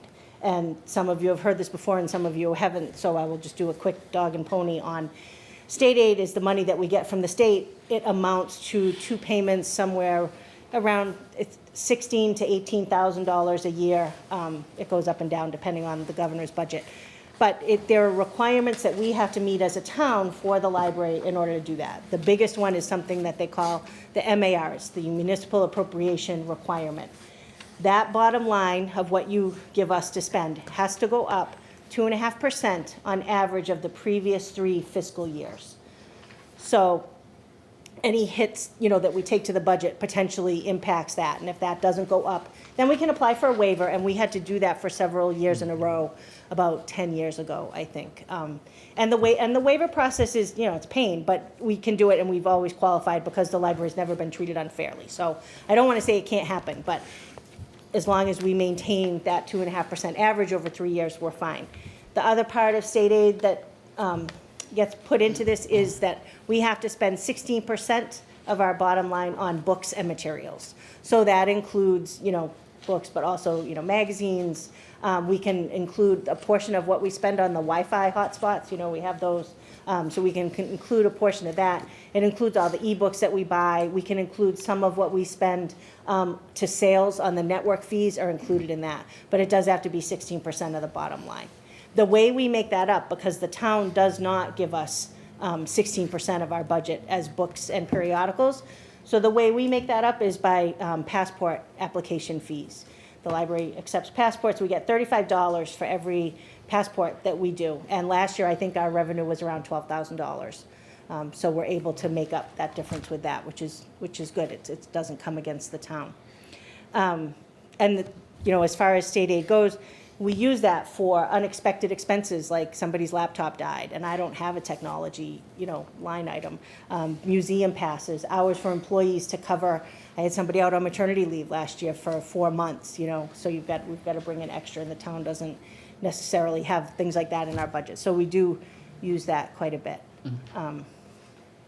This year, we qualified for state aid by $780. That's the closest we have. I got to tell you, I was looking at those numbers and I'm filling in the spreadsheet and I'm like, oh, this is going to be even tighter than I thought it was going to be. And we didn't take a hit. And this is what's like the interesting thing, right? We didn't have a cut, but what we had was we had turnover in staffing. And we had an assistant director who had worked for 15 years as assistant director, and she retired, and the new assistant director makes significantly less. We had a long-time part-time clerical employee retire who was at the very top of the clerical steps, and we hired someone to replace her who was at step 1. So those couple things, when we're running that close to the edge, those couple of things are what put us in the position where we were. I don't anticipate anything big like that going forward, but that's how it works, and that is really important to our function as a library and as a part of the whole Massachusetts library system in general, because were we to be decertified, then the people of Carver wouldn't be able to use other libraries potentially. When Wareham was decertified a few years ago, the trustees here made the decision to say, no, you can't check out books from here because you're not living up to your level of the bargain that we expect. So I didn't time that, I don't know, but I can answer questions if you have any. Yeah, a quick question. The $780 threshold you were talking about, that was because you had people that transitioned out, which lowered your cost, and you just made that threshold in order to get state aid by $780? We qualified for it. What they said we needed to have to qualify for this year for our FY '24, so it's last year's, it was 449, 498, and we had 450, 278. Yep, great. So, and I think it's just attributed, we had a really big drop in from 2021 to 2022 because I had several people retire. We had a couple positions we chose not to fill. We made some restructuring of staff, and it saved the town money, and it made it actually a better workflow for the library staff, but it resulted in our budget going down by $8,000. So even though that was my idea, the state doesn't care, right? They're just looking at those bottom lines. They don't care that it was my idea. Did that answer your Yes, question? thank you. Anybody else? Anybody else? Nope. So Thank- this, nope. just one, so the state won't let you put any capital expenses in No. there? What about any allocations from other departments? No, so we do, I do include, like some of like the electricity and things like that, but because it's not in our line item, it doesn't count. Doesn't count, But I okay. do report to them what we spend on that. Okay. Yeah, but no, doesn't count. And capital doesn't. A couple years ago, the only reason we actually made it, we had to, it was when we bought all those portable air conditioning units. I don't know what, remember that? And those were what put us over the top so that we could qualify. But those weren't capital, so.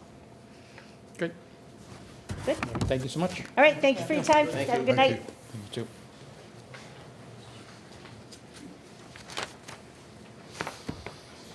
Good evening, Chief.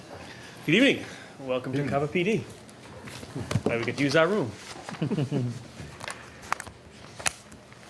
So I have your directions, and we'll talk about challenges and capital budget. If everybody's prepared for that. Challenges.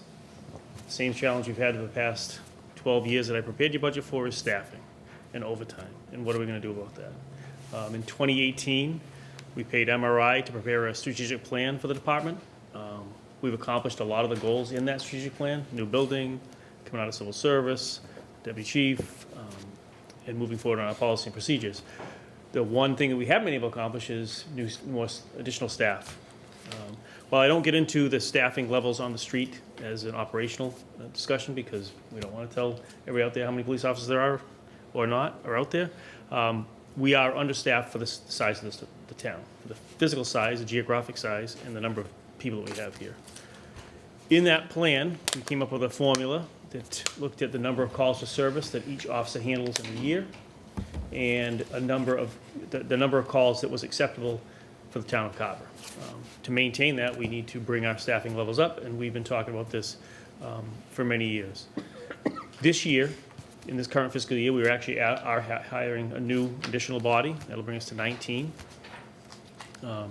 But we also have some new tasks that have come to us with the police reform law requiring us to move forward on accreditation, and there's a sergeant that's dedicated just to that. That's somebody that's not on the street, so one step forward, one step back. And in FY 2026, we are proposing to add an additional body at a cost of $90,000.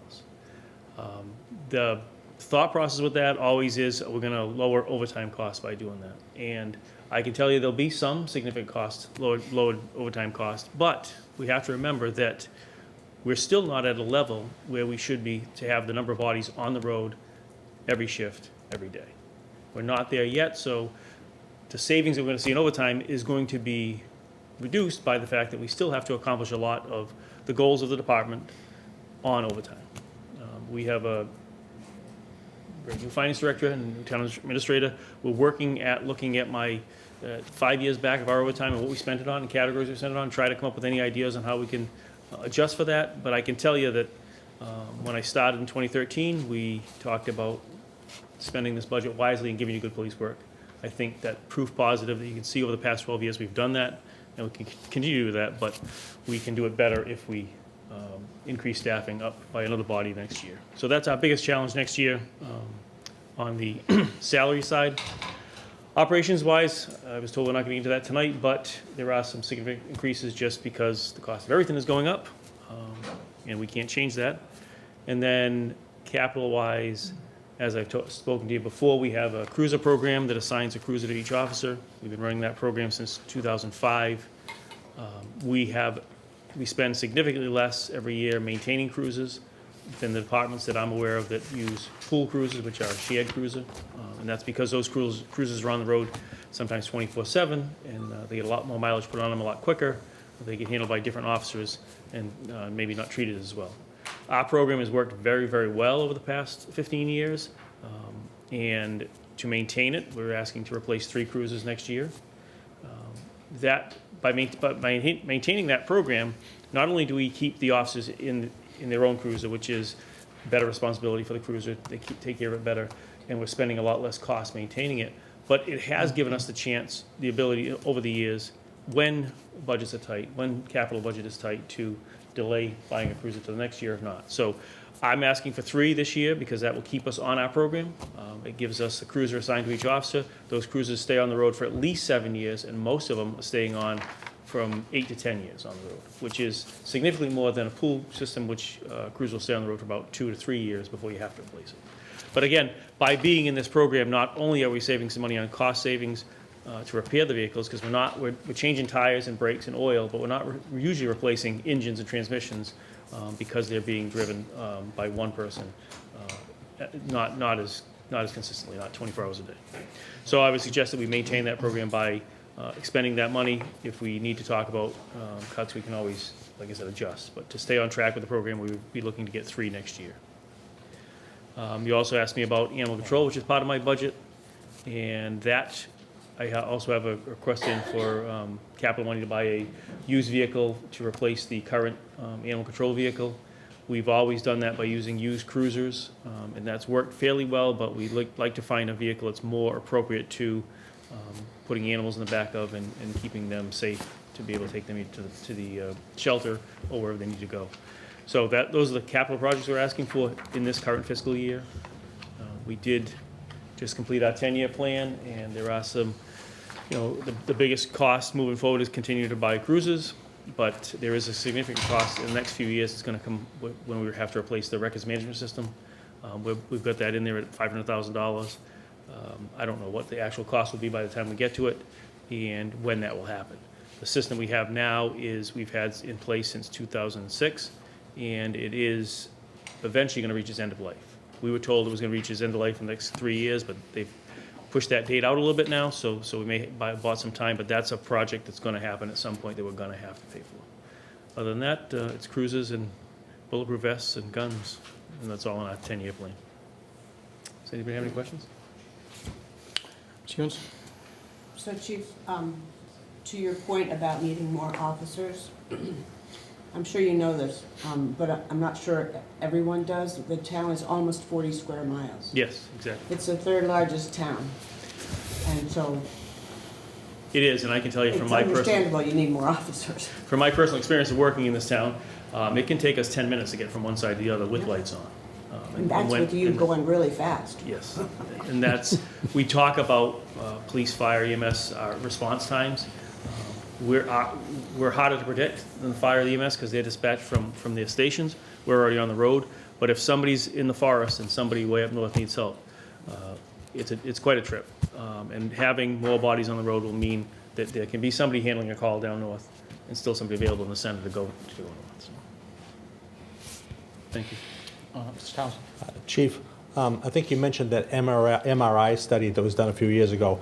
Based on that and your personal experience, do you have a number in mind that you think would be an adequate number for the town of Carver? Yes, based on that study, we should be around 21 to 22. And we'll be at 19 with the newest hire now. Thank you. You're welcome. And just one question on your capital.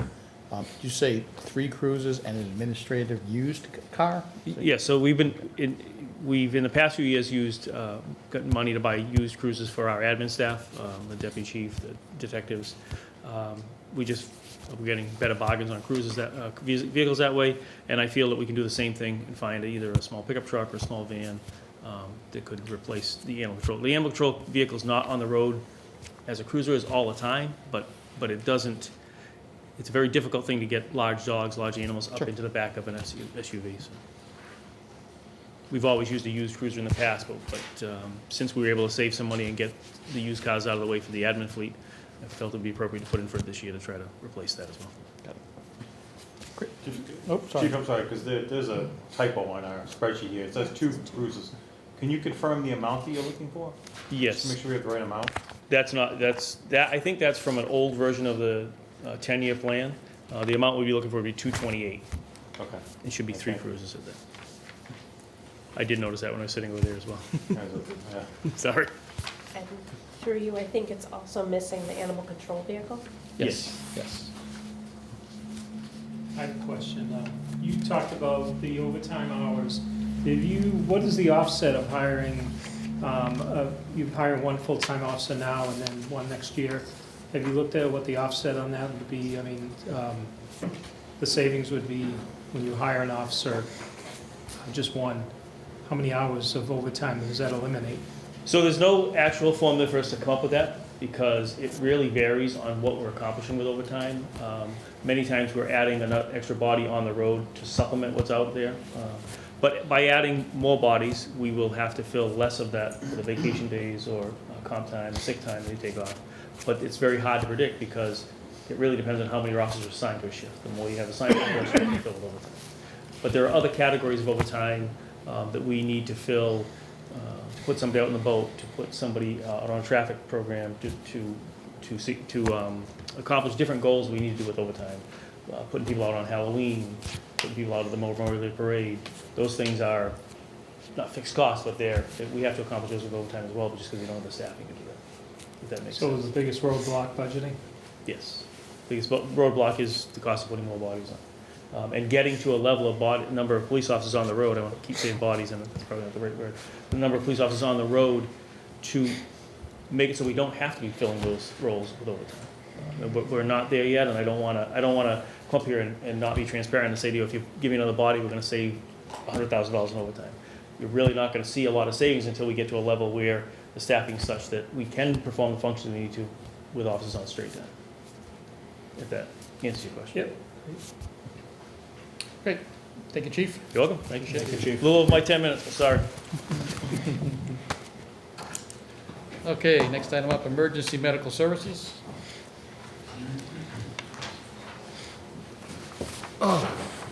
Good evening.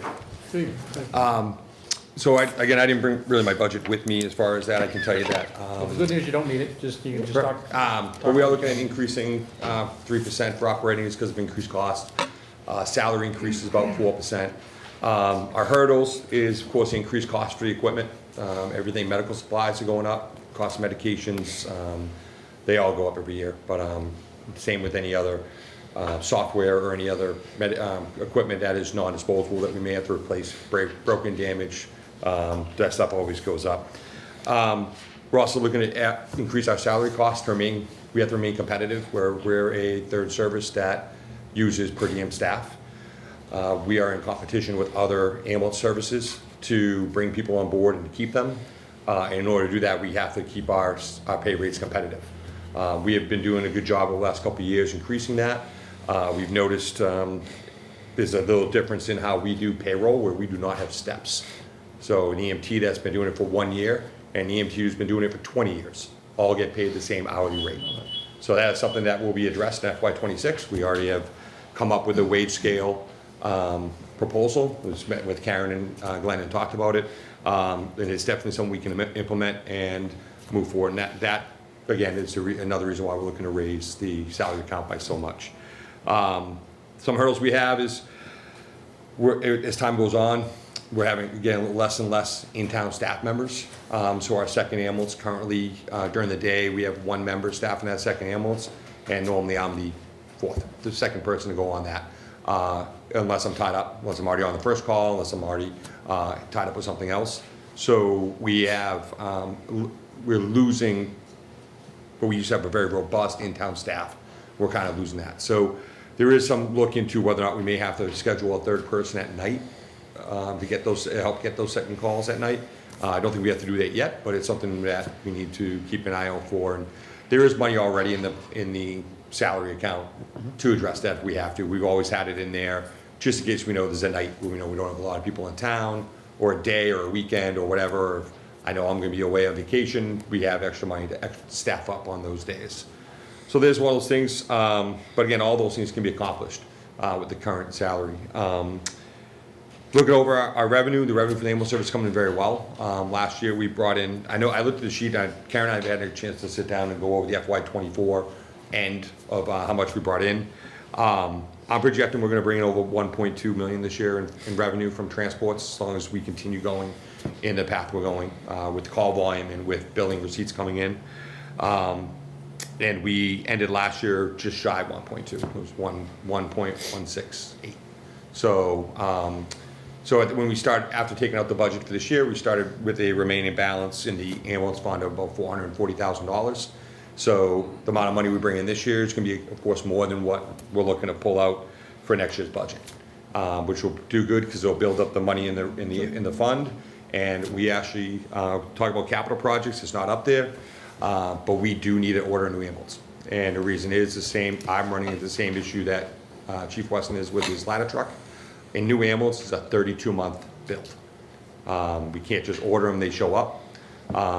A1 that we replaced, it originally was an 8-month estimated build time, but due to supply shortage, when we ordered it in 2021, end of 21, beginning of 2022, it didn't show up to 2024. So because of that, A1, the old A1, we didn't want to overuse, so we moved A2 into the primary role for a couple of months in a row. Because of that, we increased the mileage on A2. Which good, because it made it so we had 2 ambulances in service. That's always our goal, is to have 2 trucks available for the town. But we put some extra mileage on A2. A2 right now is 130,000 miles on it. They normally can get about 175 to 180 until we have to start looking to do expensive engine repairs, transmission repairs, things to that nature. So we're hoping that we'll be able to finalize with our vendor soon about placing an order for the ambulance. And then the funding mechanism will be 100% out of the ambulance fund from a transfer. And again, with the projections for the cost right now, I don't see a problem with transferring the whole $350,000. It's $335 for the ambulance plus an extra $15 for incidental equipment, lettering, any extra stuff we need for equipment for the vehicle. But that's something that could be transferred maybe July 1st. If not July 1st, it can be done next year. The money will definitely be, if not the whole $350,000, at least a good chunk of it can be transferred out. And then again, the ambulance will not be here. If we order it by the end of November, beginning of December, it will not be here until the summer of 27, which is FY28 budget. So we do have a couple of fiscal years to put that money aside and build it up so that we have the money to pay for it when it comes in. So it comes out of the ambulance fund instead of coming out of anywhere else. Through you, Mr. Chairman, can I ask a capital outlay question? I just recall, I don't know if it was last year or the year before, that we had talked about the newer ambulances that are being built have longer chassis. Is this going to fit in your bag? So these ones, the truck order now, and this is really why I want to order it now, is it will lock in one of the E450 chassis. Okay. Which are still available to be ordered. That's the reason why. If we wait, Ford hasn't really said how long they're going to acknowledge or even, fulfill orders. If they come in, they are doing it now. So if our vendor reaches out to Ford and says, I have a Ford E450 purchase, then they'll get us a chassis. And this time around, last time we had to wait for the chassis, which was the delay. This time, it's the build time because of the long list of orders that Lifeline Ambulance has right now. The amount of ambulances that have been ordered since COVID is a lot. So a lot of departments ran the ambulances a lot, need new ambulances, so the orders are pretty high. So they're quoting us at 32-month build time from when we order it to when we should expect it in our parking lot. So. Just want to make sure it's going to fit in there. Just to be clear, there's not going to be any capital, we don't need any capital money for this. No. So last time when we purchased A2, we borrowed $100,000 and we plan to pay that back. But this time, with the way that the revenue's coming in, because the call volume is so high, we should be able to transfer all the money out of the ambulance fund into an account to pay for that ambulance 100% out of the ambulance fund, especially where we don't have to pay till we receive delivery of it, and we won't be receiving delivery of it for almost 3 years. So it gives us plenty of time to build up that money and put it aside. And last question, you said this is a new ambulance, you're not trading in an older one? Not trade, well, they'll take the old one in a trade. They normally give you $7,000 to $8,000 for it, so it's not a lot of money. And the reason why is because of the regulations around ambulances. Normally by the time we're getting rid of an ambulance, it needs some, in order to be reassigned to another agency or another group, it has to go through some testing from the state. The last truck we sold, they took the box, the patient compartment off. They did some fixing to it and remounted it onto another chassis. But our manufacturer we go through doesn't do that, but they have a company they work with that does remounts. So they basically, we gave us $8,000 for the box of the truck, and then sold it for $8,000 to a vendor they deal with. Great. Seeing no other questions, thank you so much for your time. Great, thank you. Good, thanks, Mike. All right, we have planning, Mr. Bott?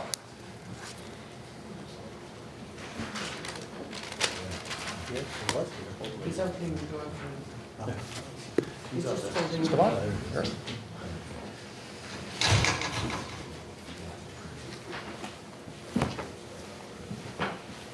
Hi, good evening. I'm Tom Bott, I'm the town planner here in Carver, Mass. Hi, Bill. I miss him. Personal thing. The planning board's budget is relatively straightforward, much as it has been before. Really, the only increases requested in the budget are for stipends for the planning board. This is something the planning board's discussed over the last couple of years, so we incorporated into the budget as a request for this year to increase the planning board members' stipends.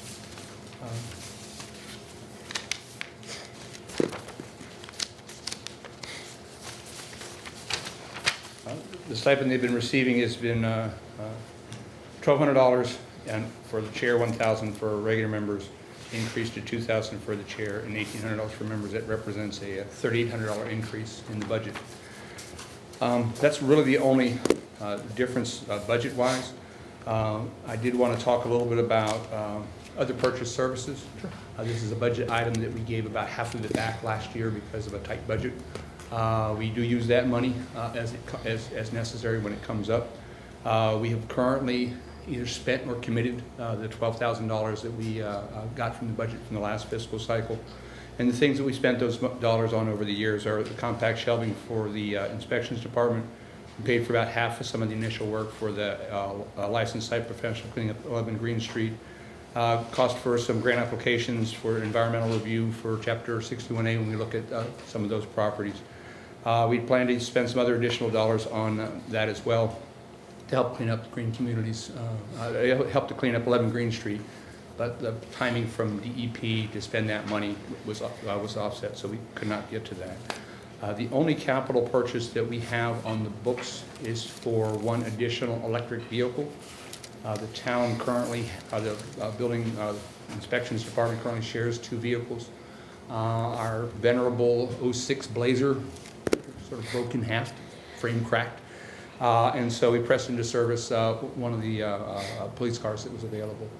Under the Green Communities Act, we're not allowed to recycle a vehicle unless it gets better gas mileage than the one we're replacing.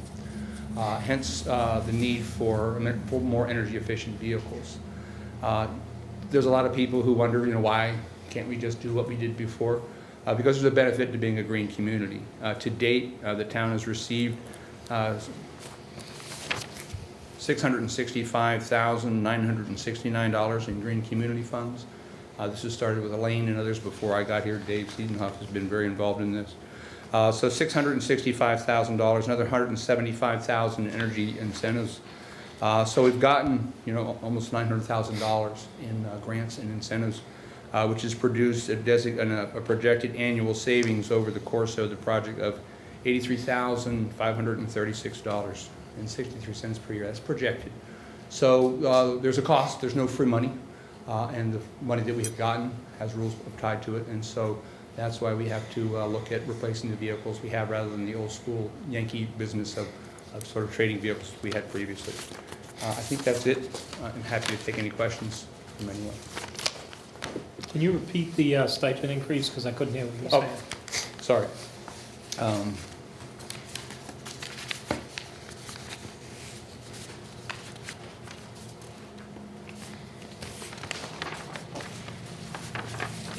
I just did read that, didn't I? 12, yeah, 12. Yeah, thank you very much. Here, step to the bottom page. So presently, the chairman of the planning board gets a $1,200 stipend. That would be, under this proposal, increased to $2,000. Elected members of the planning board get a $1,000 stipend. That would be increased to $1,800.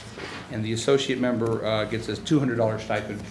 Stipends are typically for the elected officials, but the town last year decided, well, we should pay the associate member as well. So increase of $800 per across the board for those folks, or $3,800 in the budget amounts. Through Mr. Chairman. I agree. I think, maybe we should look at the stipends, but I thought last year we talked about this, all the stipends would be reviewed together and not part of the budgets. So I just wanted to make sure I put that out there. I'm not sure if it was going to be at the select board or if it was going to be by the new town administrator, but they had said, everyone should be reviewed. So conservation, planning, there was a lot of talk about that. We should make sure we don't forget it. I recall that conversation as well, and I thought that was something that normally the finance committee reviewed, the stipends, and as I recall, but I could be wrong. But I thought that was something that normally went to the finance committee. Well, I think maybe on a department by department basis, I thought I recall the conversation being that there would be a review of all stipends. Yeah. And I didn't see that as a finance committee. They certainly should be all be looked task. at. Yeah, we should review them, whoever does it. I think the last time we did it that I remember was, there was a governance committee formed, and they looked at it kind of independently to turn around and say, this is what, we'd recommend, but we should look at that again. The board can, my feeling, the board can look at that. Yeah, I just think it needs to be fair, because I feel like when we talked about it last time, the planning board had a lot of miles that they drove, but then conservation came forward and said they had a lot of miles that they drove, so it needs to be fair. Okay. And so the topic has come up a couple times from the planning board. I just wanted to make sure that it got into the budget, because I start most of those conversations about money with the budget cycle. So while they've had this conversation, it's been after the budget's been submitted. And so I wanted to make sure it was in the budget packages this year, so we at least have a placeholder for it. And one question I thought, maybe I heard this wrong. Purchase services for the fiscal 2025, are you saying that your budget was 12 and you spent it? Or? Yes, the budget is, well, I would say committed. So we have $12,000 in the budget. We spent half of that for the cost for the chargers, EV chargers, electric vehicle chargers that were installed. We split that with the select board. And then there's $9,000, which is the 10% match for an economic development grant that we received through One Stop that we're working with Serpent on. So we've got $9,000 of that other purchase services basically pledged to that grant round. Got it. Thank you. Oh, Could I just say one thing on the grant match? I think that's one of the things of having something in the budget where it's not committed as you go into the fiscal year. I think that's a perfect example. You apply for this grant, you don't know if you're going to get it or not. If you do get it, you get an $80,000 grant, right, for $9,000. So I think that's a good use of town funds, but you need to have that funding available so you can commit to that match, as opposed to, by the time you go to town meeting, you're never going to get the grant, because they'll just pass it on to another community. And if I had it said it this year, I'd say it's a FinCom's every year. I can spend every nickel in the budget every year, but I don't think it's necessary. I'm a big fan of free cash. We set aside what we think we need. If we don't use it, we give it back to the town for free cash for those one-time purchases. So I'm a big fan of free cash and not a big fan of going shopping on July 30th or June 30th at the end of the fiscal year. all right. Thank you so much. Appreciate it. Good. Thank you. Thank you, Mr. Bott. All right. Operations and maintenance. Stevedorf. Good evening, everyone. Good evening. Thanks for having me. All right, quick overview of the budget. The salaries is a slight increase, contractual obligations, and we know that's a fluid number as one of the unions is up for renegotiation this year. Line items, you'll see about a 4.3% increase in those. The reason for that is just trying to keep up with escalation on materials, labor. Also trying to, last year we reduced our operating budget line items by $32,000 when we were asked to. The town was facing a deficit, so we did drop that, so I'm just trying to recoup some of that back. My biggest challenges in this department would probably be my line items, building repair and maintenance, Roads tend to be more predictable. However, we saw what happened with Ward Street last year. Unforeseen, but roads tend to be more, we can track those and plan for those. Chapter 90, earth removal takes care of that. Buildings tend to be more unpredictable, unseen. We range from the Atwood House, which is over 200 years old, to our newest building, which we are sitting in. I probably get more trouble calls on the Atwood House. However, when something in a newer building breaks here, fire station, elementary school, those parts are expensive. They're not new buildings. This building's already 2.5 years old, I believe. Fire station is 8 years old. The elementary school's 6 years old. So things are starting to happen in those buildings, and those things are costly. So just an increase in building maintenance and repair is my biggest worry, trouble spot. Going over capital, one thing I believe, I bring good news, on the town hall replacement generator, $50,000, we can retract that. The opera fund has said they will pay for that. So that can come out of capital. So that $50,000 can be returned into capital. I do not need that. It's being funded by ARPA. The other projects, I'm looking for $100,000. And what that would do would be to continue our LED lighting upgrade at the middle high school. About a little over half of that school is done now. We do have Green Communities, DOER funding to do some. I would take that $100,000 and do more. Return on investment on LED lighting is about a 5 to 7 year for that. And that building's gonna be here for a while, so I think that's a wise investment. The next project is $50,000. That is to town hall flooring, first and second floor. VCT tiles starting to come apart.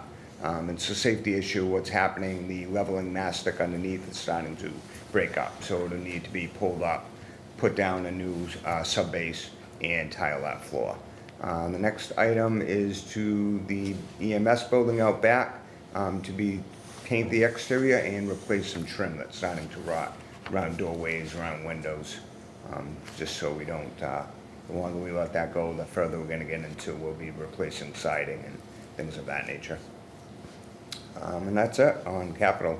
No equipment this year. We are in good shape. Sorry, any other questions? Do you have any questions? I do. Oh, sure, So- sorry.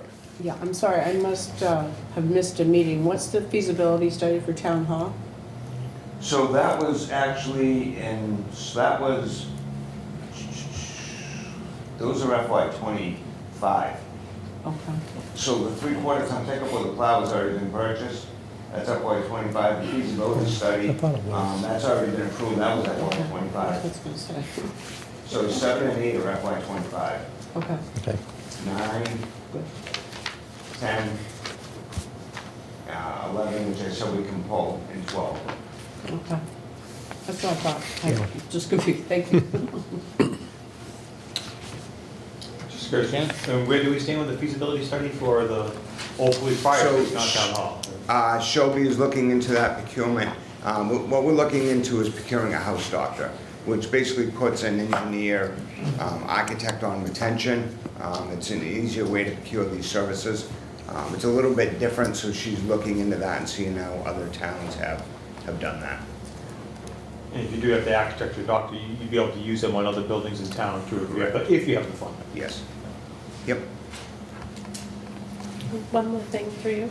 Sure. Capital Outlay Committee this year wants to do a road show. If Okay. you don't mind, we'll reach out to you. We'd like to go see some of the stuff we purchased in the past and some of the Absolutely. stuff that's on Yeah, here. I think that's a great idea. Okay, thank you. We'll reach out to you. Thank you. And getting back to is the current contract up in fiscal '25, so in fiscal '26 you have a new contract? Yes, for the DPW. Okay. All right. So that's got to be embedded into the budget numbers. Okay. Great, anybody else have any questions? Nope. Thank you very much. Thank you so much. Thank you, Dave.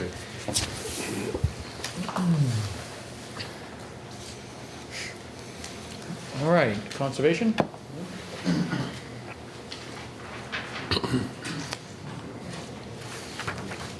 Hi everyone, my name is Emil Singh. I'm the conservation agent. So I'll take this opportunity to introduce myself and thank you guys for the opportunity to talk a little bit about conservation. So as you probably are aware, Conservation Commission is dealing with wetlands protection and permitting for the town of Carver. And my job as the conservation agent is to advise the commission and, help them with the, incoming applications and, just advising homeowners in the town of Carver about wetlands protection, permitting. These regulations tend to be pretty complicated, so it sometimes takes a little bit of explaining to residents and their consultants about how the State Wetlands Protection Act and the Carver Wetlands Bylaw apply to their specific projects. So a lot of my time is taken up by that, permitting and helping locals with getting through that process.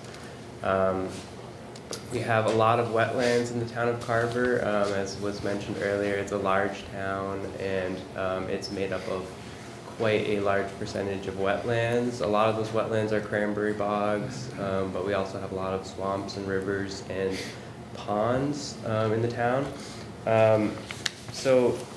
Additionally to that, I spend time reviewing building permits and working with conservation initiatives like the Buzzards Bay Coalition and other entities that are looking to conserve and protect land in the town of Carver. The Conservation Commission currently owns and manages over 530 acres of land that I know of in the town of Carver. So it's a lot of land, and something that I would really like to spend more time on is managing that property and making sure that we're on top of maintaining these areas and protecting them in the way that the town would like to see, recreation, trails, and kind of using the properties that we do have to the town's advantage. So in terms of the budget request for this year, the main request that we had was for an hour increase for myself as the sole member of the staff member for the Conservation Commission. It's a request for 5 additional hours. I currently work 30 hours a week, so it would be a request to 35 hours a week for myself to kind of have a little bit more time to focus on some of those other duties that I have as a conservation agent. When it gets really busy in the conservation office with permitting, applications coming in, like right now we have a lot of big projects, solar projects, and agricultural projects that come through my department, and it takes a lot of time just processing these applications and drafting these permits and advising the applicants and the Conservation Commission. So that's kind of the big request for our department is a little bit more time. I think it was the 2017 master plan for Carver kind of mentions in there that it was kind of a goal for the town to get the conservation agent up to a more of a full-time position. I am full-time at this point, but just getting those additional hours would be really helpful for my department because I'm the only one in the town that's focusing on these issues. And I think it's really important for the town of Carver. We have a lot of people in the town who care about environmental issues. And I think a big part of the reason why people live in Carver is because of these, it's a beautiful area, it's a beautiful place to live, and people really appreciate that natural environment, and I think it'd be great for us to focus a little bit more on protecting that and allowing people more opportunities to get outside into nature and enjoy that. The only other budget request I had was for consultant money for our budget right now. Our minute takers are paid out of our contract hire consultant section, and I kind of just wanted to make sure that the commission also has funds for hiring a outside consultant if they need it. When it comes to reviewing applications, sometimes there's some really technical stuff that, you know, these commission members are members of the town that are volunteers, and they don't necessarily have, you know, a ton of technical experience. So when it comes to reviewing big applications and projects, such as these big solar projects that are coming in, it can be helpful to have just the opportunity to hire an outside consultant. So that's was another additional request that I had. And that's about all I have. So if you guys have any questions or comments. She wants. Thank you for that. I don't know whether you're aware, but when I first started as a conservation agent, it was at 19 hours. And frankly, I almost had a breakdown because, as you know, that is a full-time job. So I'm a strong advocate for having that at the real full-time, which is 35 hours, not 30. I know that you spend a lot of time mapping things for citizens. Someone comes to you and says their insurance isn't going to pay because they're in a floodplain. So you have to pull up the flood maps and show them, oh, guess what, you're not really. Here's a certified copy for you to take to. There's just all kinds of things you can't even think of that happen. One of the other points is the town is almost 40 square miles. And as you pointed out, the town is over 50% wet, and 50% of that is cranberry bogs. So that's a lot of wetness. But it's more than just about permitting, and I completely get that. I know you're satisfied with the state mapping system. I feel like at some point in time, I'd like to see you guys request the ArcView GIS mapping system because it can really be individualized to more things than the state will give you. They give you some layers, you can put on 20 more layers to show what you're really looking for. And I know there are a couple of departments in town who already have that. I'm sure sharing that cost probably lowers it. And the last thing I wanted to ask you, my recollection is that there is a technical review fund written in your bylaw, a consultant fee fund is the way it's written, I believe, and the applicant pays those fees. So if you need to hire a soil scientist, they get to pay for them. Is there some other technical consultant that you're talking about that wouldn't be covered under that? Yeah, no, I hadn't really considered that. I kind of wasn't sure that bylaw section would really come to play when it's talking about like engineers and. Oh, yes. It covers everything. If you guys need it, the applicant gets to pay for it, but you choose it. They don't choose it, you choose it, and they pay for it. I mean, you don't want to Yeah, I'll get. have to review that section of the bylaw, and I do appreciate that. I think really what I was focusing on was, I wanted to make sure that there was still funding in that section for our minute taker, as well as any other needs for that. But I do think that that bylaw section probably does cover most of the needs of the Conservation Commission in terms of. Yeah, I don't know if it covers your minute taker, but you could always use the town's engineering firm, Fuss and O'Neill, and the applicant pays for that. Unless something's changed that I'm unaware of, but I just want to help you as much as I can. That section has stayed relatively the same, but yeah, I appreciate that advice as well. Great. Thank you so much. Oh, sorry, one question. I got two quick questions. Sure. And you may be able to answer this. Do you know how much you generate in fees for the town, like in permit fees? Do you have that? You don't have to tell me now, but we have that captured somewhere. Yeah. And the other thing is, do you travel to locations? Yes. Do you have an expense budget for yourself? Yes, for there travel? is a budget line for in-state travel, and currently that number is at $500. $600.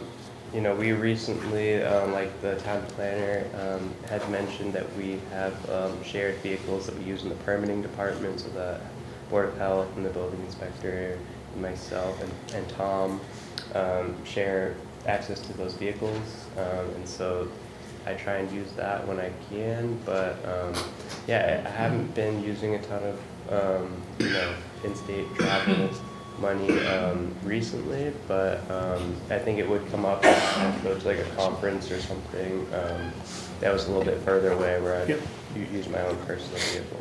Okay. But I don't have the number of the total number of the fees that we bring in. I know there's quite a range of fees depending on the application that comes in, and some applications are in like the thousands of dollars, and some of them are, you know, in the low, like hundreds of dollars.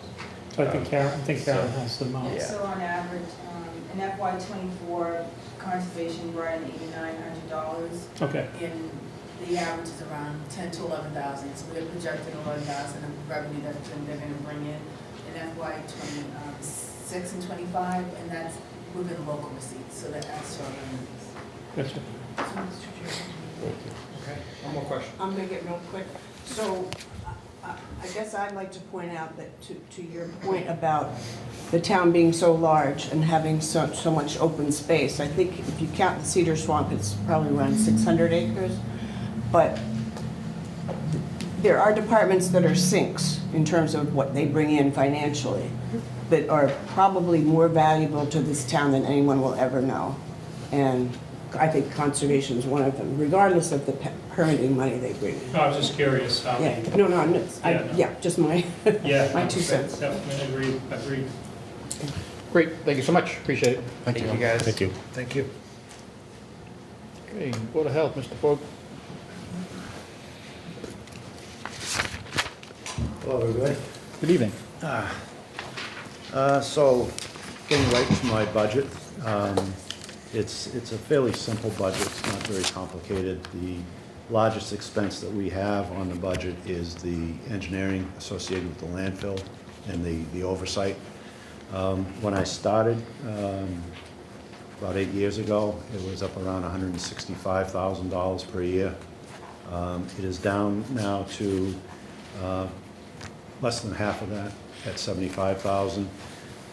That number will never go away completely, but we are making strides towards having that reduced to a more manageable fee. What never goes away is that being a landfill, it has to continue to monitor the gas, methane gas production, the groundwater quality around the landfill, and then yearly reports to DEP. So I suspect that when all is said and done, the fees associated that will go forward almost forever is probably going to be somewhere in the magnitude of, say $25,000 to $30,000 a year.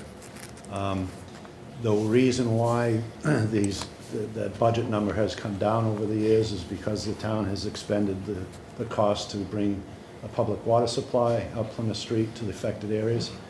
I'm happy to report that every resident that was needed to be hooked up to the municipal water supply has been hooked up, thankfully, because it was a long process. And other than that, you know, you've seen my budget. If there's anything that I can answer, I'll give it a try. All right. Can you just tell me what your budget's going up year over year? I'm sorry? What's the percentage increase you're going up year over year? It's been very steady. Pretty steady. Very steady, yes. Okay. Anybody have questions? Nope. Thank you so much. Okay. Appreciate it. Thank you. Thank you. All right, inspectional services.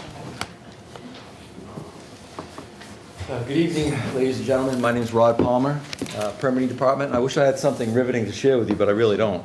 I have really no capital expenses. My budget is very level funded. I think maybe you'll see that it's probably gone down over the past few years because of the my position. I think the previous inspector had more hours than I have now, so I think there's been a decrease, maybe $20,000 or $30,000, I'm not sure. But we really have nothing with no capital expenses that we're projecting. The only thing that we have added to the department is we have an additional service now. We have a weights and measures, which we've never had as part of the inspectional or the permitting department, so that's now included in our department. So we've hired an individual that works for us. He's paid $5,000 a year. That's his salary / stipend, along with the $2,000 expense budget for him for equipment that he needs to utilize for his measuring of weights and capacities and such, and a lot of this equipment has to be calibrated through the state. So it's a total of approximately $7,000. Other than that, we're very level funded. I'm not sure if you have any questions. I'm sorry I don't have more to say, but that's really about it. Well, it's good. Level funded is always good news. I guess my question, getting back to weights and measures, I'm going by memory. Yeah. We've always had weights and measures. Was it? Yeah. Was it on the Board of Health before? Yeah, there was a gentleman named Robert Tinkman, maybe, does that sound familiar? Yeah, That's right. So he left, I think, maybe 7, 8, 9 years ago, and then the work was subcontracted to a gentleman from Wareham named Charles, his name escapes me now. What was it? Yes. So he retired. So the community is too big to utilize the state, so we had to hire somebody. So we hired an individual who's very capable, very proficient at it. And previous to this new person that we have, there was really no structure. We have very little documentation. There was no scheduling. There was no order. So now we have a very structured weights and measures that goes out and is very organized and structured, and we have documentation for all of these inspections, and so we're in a good place now. The one thing that I might recommend is the fees for the weights and measures are in the general bylaws, and they're rather antiquated, so it might be something that we could look at in the future. I think you'll see that they're a lot less than other communities, so it's something that should probably be looked at. And Rod, you're one of the departments that, four departments that share that one electric vehicle, right? Yes. So I know you're looking for, I know Thomas, you're looking for that additional electric vehicle. I'll tell you now, I'm a big believer that on the special services, if you're showing up on somebody's property, you really should have a blue plate on the vehicle that you're pulling to somebody's property. Yeah. I don't believe we should actually be driving private vehicles onto private property. I don't think it's right. I mean, really, I think you should have a public vehicle. So we do, I haven't driven it yet, but we do have an electric vehicle for Board of Health, Conservation, Building, and Assessors. I believe that in the near future, there'll be another one. But right now, what I utilize is we have an ancillary vehicle that is a retired police vehicle that's actually in really good shape. Looks good, runs good, so that's what I've been utilizing. So, and it's worked out thus far. Great. Just general question with regards to volume of inspections. Do you see like some kind of cyclical nature? Are you busier do you have anything coming up? Do you have any big, are you seeing? It seems the volume has been extremely steady for, I'm going to say 10 or 12 years. So I really haven't, I predicted that things would slow down, but they haven't. So it seems as though even in spite of interest rates and such, the housing is still very busy, even commercial. So it doesn't seem to have slowed down at all, whether it be commercial or residential. So I haven't really seen much of a drop off. So. I always like to talk to the building inspector about just that, the inspections and the new permits coming in. I always think that's a good indication of where our new growth is coming from. I think it's right on the, Yeah. pretty good indicator. Yeah, and the other thing I might suggest too is maybe in the future, we could look at our fee schedule. That in itself, the building fee schedule is rather antiquated and not very well structured. So that might be something that we could look at in the future that might help as well. Great. Thank you. Appreciate it. Appreciate your time. All right, Thank you. Have a great night. Thank you. All right. Veteran Services. Good evening, everyone. My name is Nicholas Farina. I'm the Veterans Agent and Department Head for Veteran Services, Town of Carver. Our budget, it seems to be pretty solid, except for one notation that we're gonna hopefully change, and that is involving my hours. I was recently bumped from 19 hours to 30 hours, and the only difference in the budget, it would be for FY26 would be $12,522.40. The extra time, I started in the last couple of weeks doing 30 hours a week. It's been extraordinarily beneficial. It's gotten to the point where I have the ability to take on tasks beyond the critical functions that I have for this office, which are vital to the veteran community. But with that said, it doesn't make it more important than the other tasks that are involved as well. So I've been able to start doing outreach programs. I was with Cranberry Village this morning, just having coffee with a group of veterans, and it's great. It's enjoyable for me, on one hand, to just hang out with fellow veterans and their spouses and their family members and speak with them and see where they're at with things. And they seem to be pretty happy as to where we're going as a town and as the Veteran Services Department. They feel like they can get a hold of me, and they feel like that I can help them. It's been pretty rewarding. I have an assistant possibly en route. We spoke about how we could use some help involving the organization of paperwork, because I deal with a lot of sensitive information, other people's personal information, and it's important to maintain that organization physically with the filing of documentation. And also the budget as well, because there is a lot of money that goes out and then eventually comes back in between the state and the town.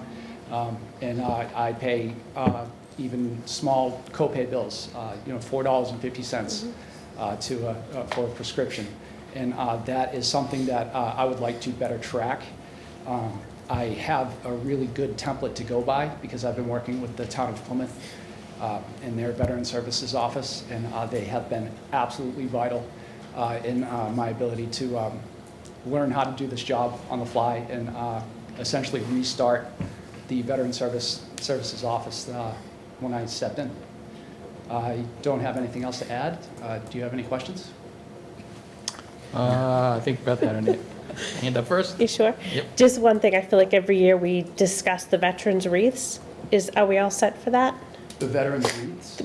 Don't we usually discuss that around this time? Do we have the funding for wreaths? I have $6,000 for veterans recognition, so yeah, that should be. Okay. Yeah. It's just one of the things that comes up every year at this meeting, and welcome. I just wanted to make sure there was funding. This is usually when we try to scramble to find it. Sure thing. And I do want to point out that with that said, if there's anything that I need to follow up on, like veterans wreaths, I'm 3 months into this job. I didn't know if I need to order that. I will order that. I'm an open book here when it comes to any sort of constructive criticism or commentary, so I can do this, what is right for the town. Yeah, I'm not sure how they get ordered. I just know it tends to be a topic every year this time. Okay. I'm not sure how that happens. Jones? Do they come to us first? I'm glad to hear you're asking for more hours. I know you know this, I'm not sure how many people really do, but we have 3,000 veterans in this town. That's about a quarter of our population, so that's a huge number of veterans. And as you point out, you do more than just make sure they get their money that they're owed. You do all kinds of interpersonal contact, or should be, as you point out. And that's really, really important. I wanted to also point out that if your hours are increased, you'll finally be able to be certified. Is that correct? Yes, that is Yes. correct. And that's extremely important. Can you explain to everybody why? I know it's important. So in order to be certified, I needed to be working over 19.25 hours a week in order to qualify for the exam.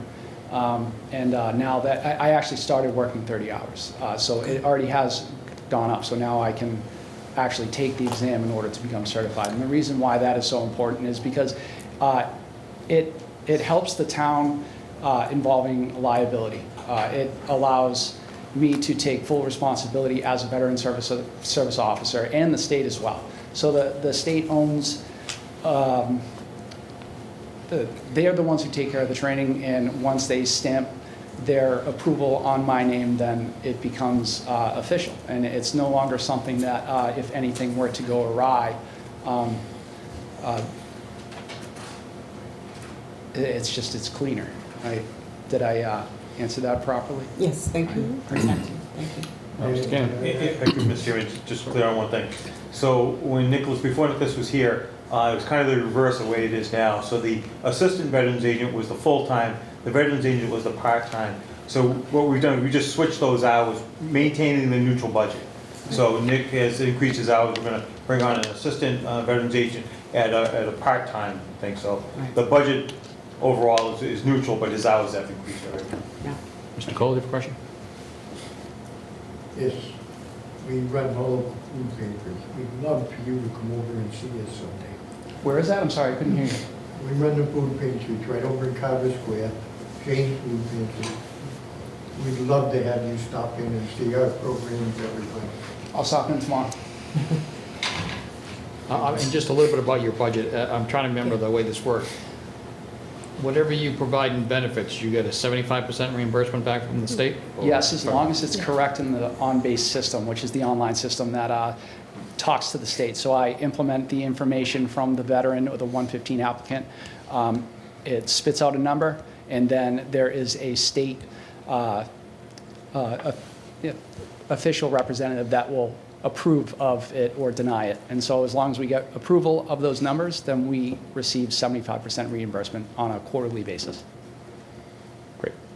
And are you seeing the volume of your services going up between, I know you just started, so it's an unfair question. You mean the amount of applicants for Yeah, Chapter 115 exactly. recipients? Yes. I only have one that has gone on to the roster since I first came into the seat, but I have 3 that are, their applications are within the works. Great. Any other questions? No? Thank you so much for your time. Thank you. Thank you.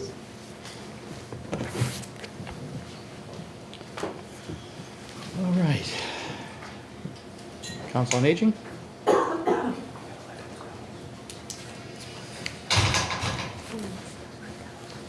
Good evening. I'm Connie Kelly, Director of the Carver COA.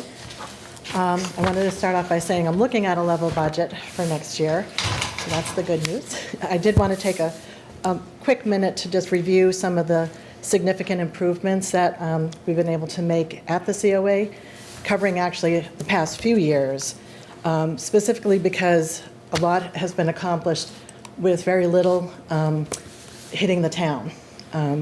We were able to renovate the nutrition center with fresh paint, new ceiling tiles, lighting, flooring, plus new kitchen cabinetry. And part of that was covered by CARES Act funds, so that was significant. We also, through some technology purchases of iPads, a charging station, and my senior center kiosk, which is a touchscreen system for our database, and that was all covered by CARES Act funds. We got energy efficient windows in the nutrition center, mini splits for the heating and cooling, and that was covered by earmark funds from the state. Walkway railing installation, earmark funds. Proposed outdoor deck with furniture covered by ARPA funds, still to come. Replacement kitchen and pantry appliances, 6 freezers, 2 refrigerators, a range, convection oven, and warmer, all paid with ARPA funds. We've had interior and exterior painting through O&M, which is great. We just really refreshed a lot of the interior space and really cleaned up our outdoor space. Plus, we got new, some office furniture, some of it new, some of it repurchased through the town, and just to update our public office space, looking much more professional now, and it's been noticed and remarked upon by the seniors that come in.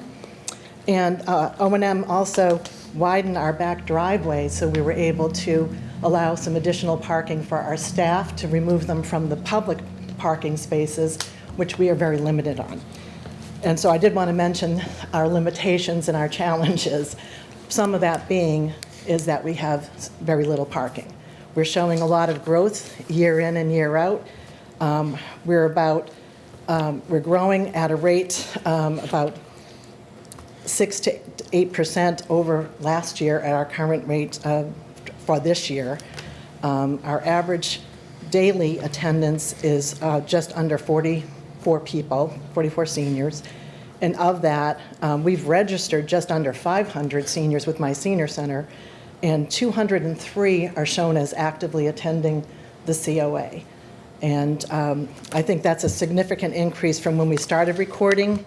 We were only at about 136 seniors that were attending, individual seniors that were attending the COA. We have just increasing in our programs, increasing with our attendance. So the challenges I'm finding are, first of all, the parking. We're very limited with that, but also the inside space that we have. We have very little space to offer programs, and just we're outgrowing what we have, and we already are there. I just know in the last few years, we've also added 55 and up housing, and that, knowing that our 2020 census has us at 3,530 seniors, in the last 4 years, I know we've increased that dramatically. And that puts us at like 1/3 of the population of the town. So just to put it in your minds as far as where is our future going here. What more can I do as far as increasing attendance at our COA? I'm adding more programming where I can fit it, but I am limited to where I can hold it. I have a very small space in the back of the nutrition center, which is my only room for events, presentations, that type of thing. So, and there's, with the addition of the outdoor deck, that would be the only space outside that I could use. I don't really have anywhere else to offer programming. So, I'd like to grow what we have, but I just wanted to put it out there. I know I also wanted to, with regard to the parking, mention, and I didn't get to hear O&M, but I was hoping that there was a proposal of a capital outlay for the paving in general. Was that a project that maybe would be looked at? Because we do need to do it. We have grass growing up through the middle of our parking lot. It's tripping hazard for the seniors, and I don't know the last time or when it was ever repaved. We might also gain a couple of spaces within that. And we've been discussing options of the roadway. Right now, we have seniors that are parking all the way down to the beach and walking up from that space. So even if there's a future of a new COA, we're going to be at this COA for 10 to 15 years in the process of developing anything else. So I just wanted to say that whatever we can do to make it more usable, I'd appreciate any thoughts on supporting any of those kind of programs. With regard to my budget, I don't know if anyone has any questions. Any questions?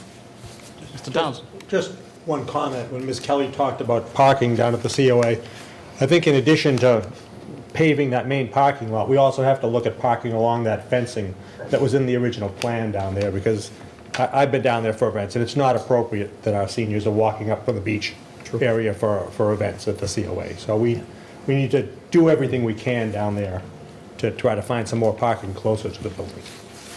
Agreed. And it might be a redundant question, but no capital needs for the council? No, again, I think the one capital project was the paving project that I thought was going to be proposed with perhaps a greater project. So that's the one I would, but through O&M. So. All right. Thank you so much. Okay, thank you. Thank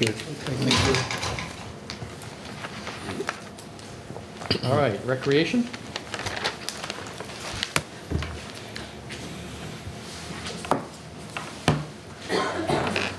Hi, I'm Emily Slavin. I am a part-time recreation coordinator here in Carver for the last 4 years. And Mary Ross is here with me. She's the chairman for the Recreation Committee. So our For recreation... the last 100 years. Yes. I don't think she's joking. For our recreation budget, we are kind of level set here. Part of the budget is my pay, and the other budget we definitely use every year. So I wanted to give a couple of things that we have done around town for those who might not know. Our newest purchase was the kayaks at Sampson's Pond. We're very excited. If you haven't checked them out, please do so next spring because we're putting them away. But it's a rental for the next 5 years. And you can go up there and use your phone and get a kayak and go out with a life vest and a whistle and whatever you need to be safe and go out onto the pond. We had 110 rentals this year, so we thought it was a good start. We will never make our money back on that, but it gives something really to the community to utilize. And so there's 4 currently there. We did an ice skating rink. We haven't quite got the use out of it that we envisioned, but we feel this year is going to be the year. We've learned a lot from that. We can't fill it as high with water because that takes longer to freeze. So we're doing a lot there. But we do have in our budget, we've been pricing out new liners. We have not unrolled it this year, so we do not know what it looks like. So that could be another $1,400. So we are keeping that. We do feel really strongly about maintaining things that we have done. So for example, the playground, the committee was part of that. We buy new toys. Mary's husband, I think, lives at the playground. He vacuums up all the sand. He fixes the Adirondack chairs, all volunteer. We also go out there as a committee and try to clean it up. And we are actually looking at the price of getting some type of seal coat on the surface. Our 5-year maintenance plan will be up for that. And we are waiting on pricing back for that. But that also comes, we try to come as much as we can from our budget. Porta potties themselves for our fields is over $10,000 of that budget up there every year. And I'm telling you, we don't even have a lot of them.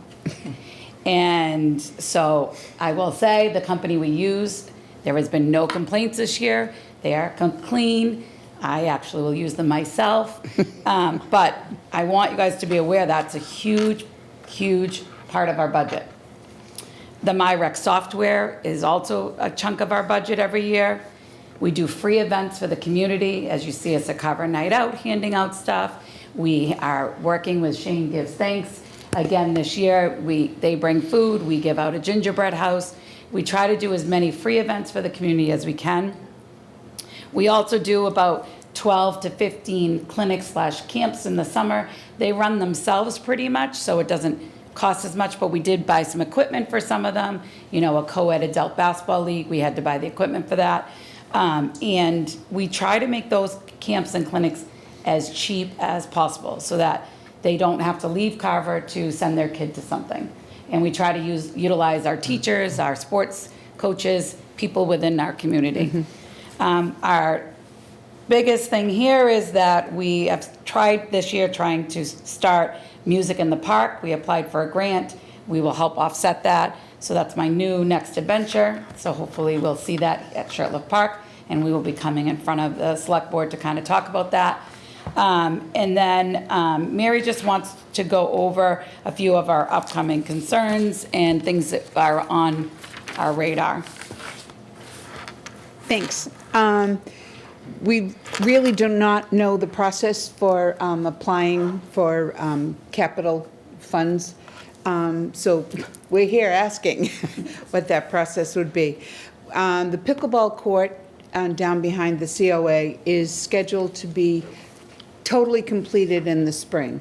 The acrylic paint surface that they're going to put on it is temperature sensitive. So rather than risk, although who knew we were going to have such a warm fall, it won't be ready to be painted until the spring. And so there will be, for the winter months, additional parking for the COA.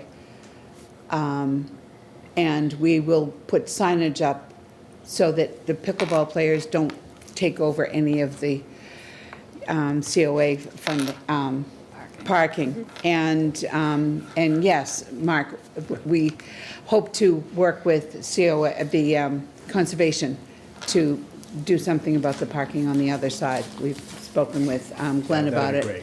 'Cause I know that was on the original Yes, plan. it was, yeah. And I think funding kind of stopped that. But one of the things we are asking about for capital money is the cameras for that area. I don't know that we would be able to tie in with the police station like we currently do at the playground. But even if we were able to purchase cameras that recorded, so if there was damage, we could see something. And I don't know whether that, I reached out to Mike Shaw, but I haven't heard back from him yet. I'm sure he's looking online for what it would cost and what's possible to put there. But that would be one thing that I think falls outside of whatever we have in our budget. Depend, sorry, through you, John. Sure, It's go gonna depend on the cost, because I think if it's less than 20,000, it's gonna go into operating. Okay. And again, this, Yeah. We we've never, moved the threshold up about 2 years ago. It used to be 15, now it's 20. So if it's under 20,000, it's gonna go into the operating line item. I'm not sure how much they cost, but I don't know if I they're don't 20. either, I have no idea.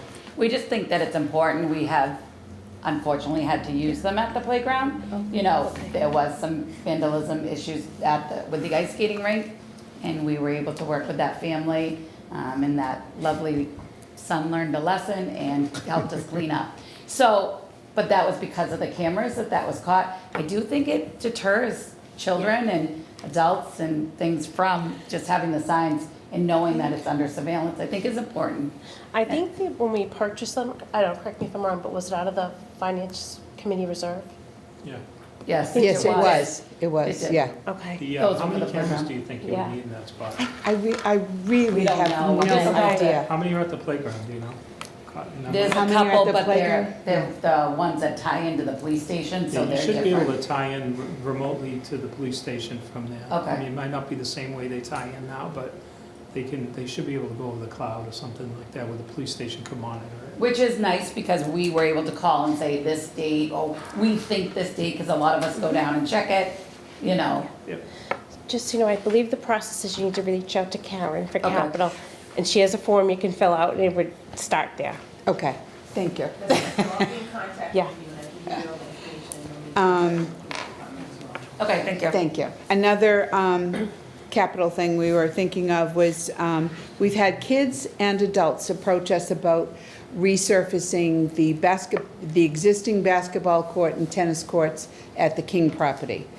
They have not been able to be used in many, many years because of the small trees growing in the middle.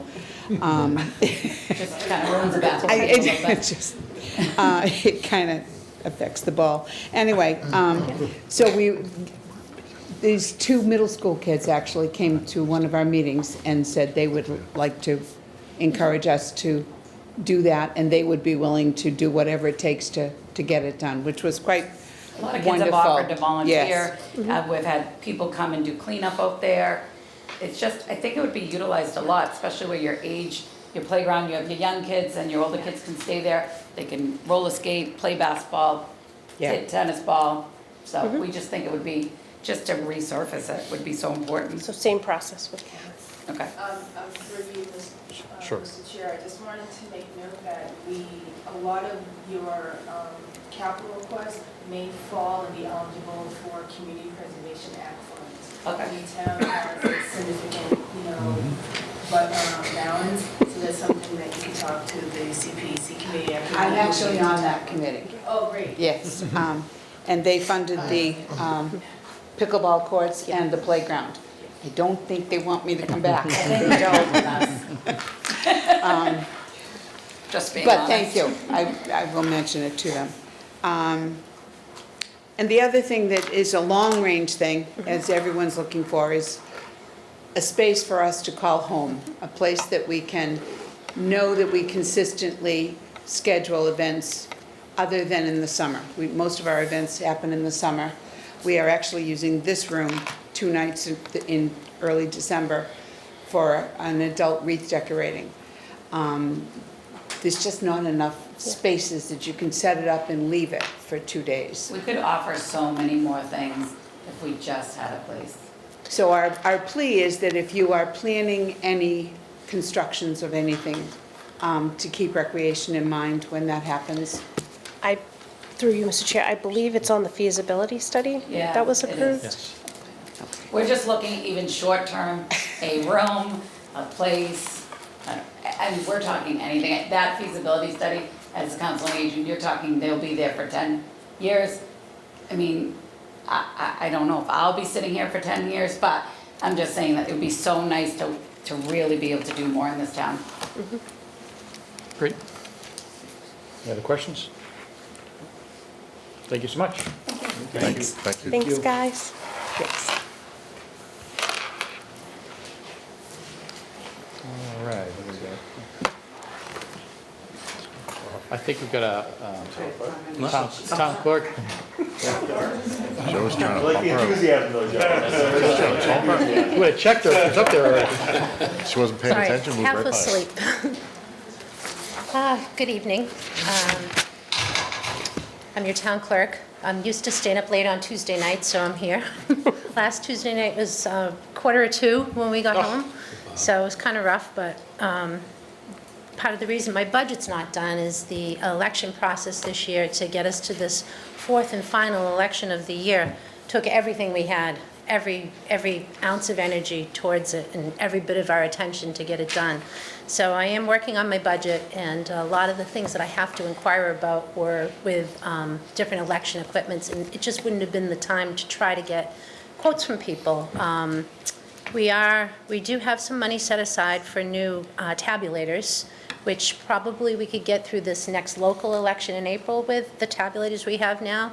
But we had $24,000, I believe it's about 24, set aside from, I believe, 2020 for our new tabulators. And with the growth of the town, I think it would probably be smart to get 5. And the way that the equipment seems to break down, it's probably good to have a couple for backup. So we'd run a little short on that, but with maybe $6,000 to get 2 more tabulators in addition to the 24 that we have set aside.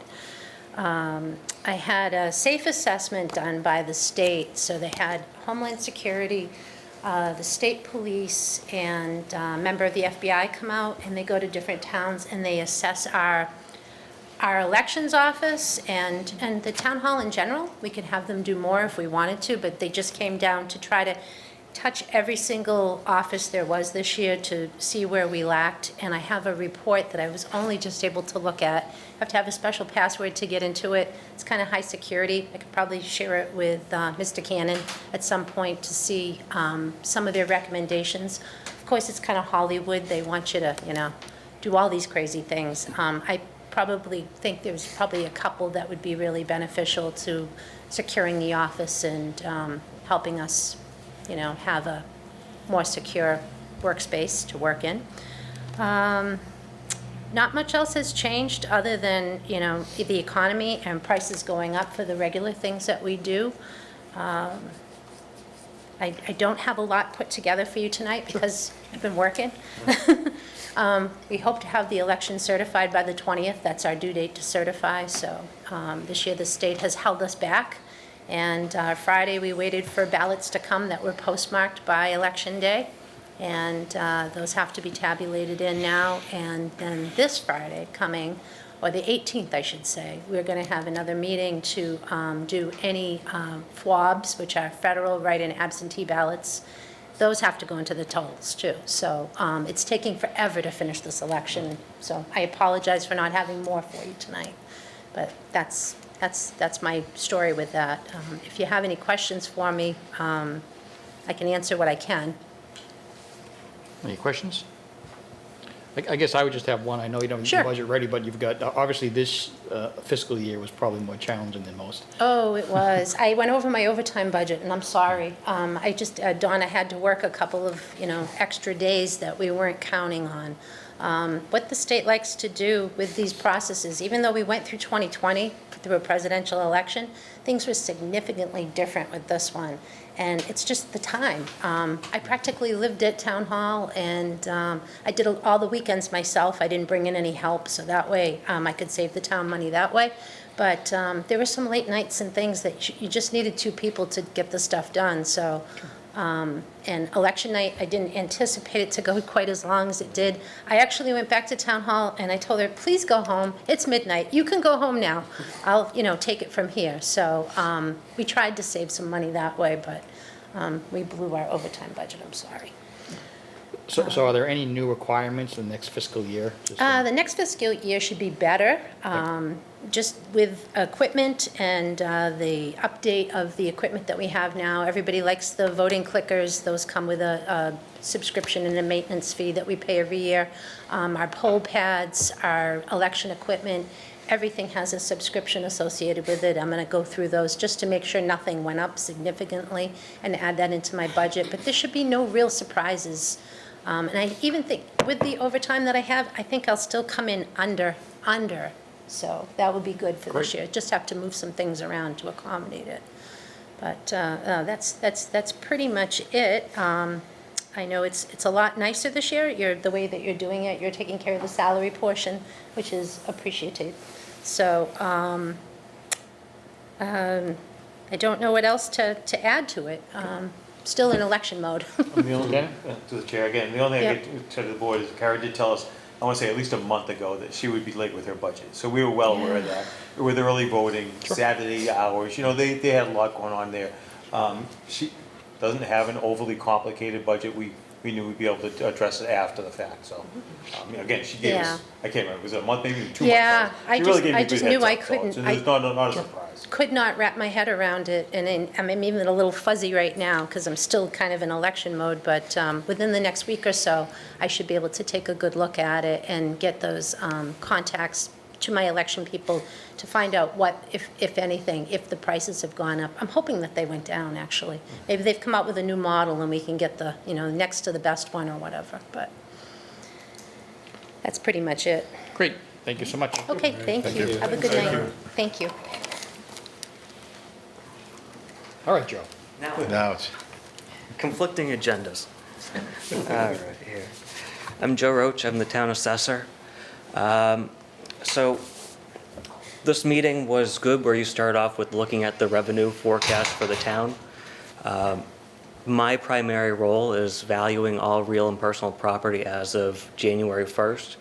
So any budget concern or any challenge that my office faces is making sure that we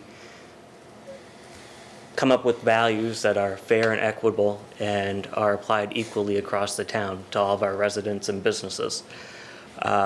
So I have submitted a supplemental budget request. So I have a level services budget where we're performing all of the same functions. I've received quotes to change a personal property vendor, which is something that the Board of Assessors has been looking to do for probably 15 years. Is sort of explore that possibility. With changing a vendor like that, it would work in increased personal property inspections, which would tie into your new growth estimates. So you'd expect to see continued increased personal property new growth. And it would help to bring more of our personal property accounts into compliance with the DOR's 5-year inspection requirement. So that's the budget component of it. Just pointing on what we do on a day-to-day basis, because not really many people know what the assessor's office does. It's one of the great things about being an assessor. Nobody knows what you do. So just looking at the past year, October 1st to October 1st, we've inspected, measured all 4 sides of 903 properties. So that's our data collector going out to 903 houses in his own car. Our staff has performed 247 property transactions. We processed 238 exemptions, so that's veterans, blind, elderly. We have the second most chapter land parcels in the state. So we have 423 parcels that receive a chapter land discount. So those are each reviewed individually by the board. We send out 400 forms of list and 200 income and expense forms to value our commercial properties and our personal property accounts. We do about 82 abutters lists a year, 64 map changes, so updating the GIS database and working with Mass GIS and E911 to make sure all of that works. And we processed 504 motor vehicle abatements in the past year. So over a course of the year, primarily the staff in my outer office, they do 3,074 transactions. So they're a busy office, and all of those things are what give you your tax levy. Because you can't do a levy if you don't have data. You can't do a levy if you don't measure houses. You don't have new growth if you don't get forms of lists and IMEs and measure properties. So all of those things that nobody knows about behind the scenes, those are all what makes your tax levy possible. And it's all the work that happens from the second November 19th wraps up when you set a rate. It all carries forward and you're getting ready for the next year. So I hope you'll allow us to, explore the possibility of a different vendor. It'd be good for the town in terms of new growth, and it'd be good for the office in having higher quality data. If you have any questions, I'm happy to answer them. Stevens? Thank you. I just, I missed what you said about the chapter van, were the, what highest amount of Second chapter? highest, I believe. Second There's highest? one other town, Western Mass, that's Oh. got a couple more than us. Okay, great, thank you. Else? Good. Just a quick question on the new software or the new vendor you want to use. Will you say will help with new growth? Yes, so. Monitoring new growth? Is it what? So personal property, we do our in-house data collection for real estate. I know the city of Westfield does personal property in-house, but that's about it. Nobody else does it in-house. We've never done it in-house because it's an absolute nightmare. So as it stands now, our current provider does inspections. In this proposal, we'd be increasing number of inspections and really doing more thorough work. So it would just be the kind of quality and the quantity of the inspections you'd be doing would be increased. Right. Any other questions? No? Thank you so much. Thank you. Thank you.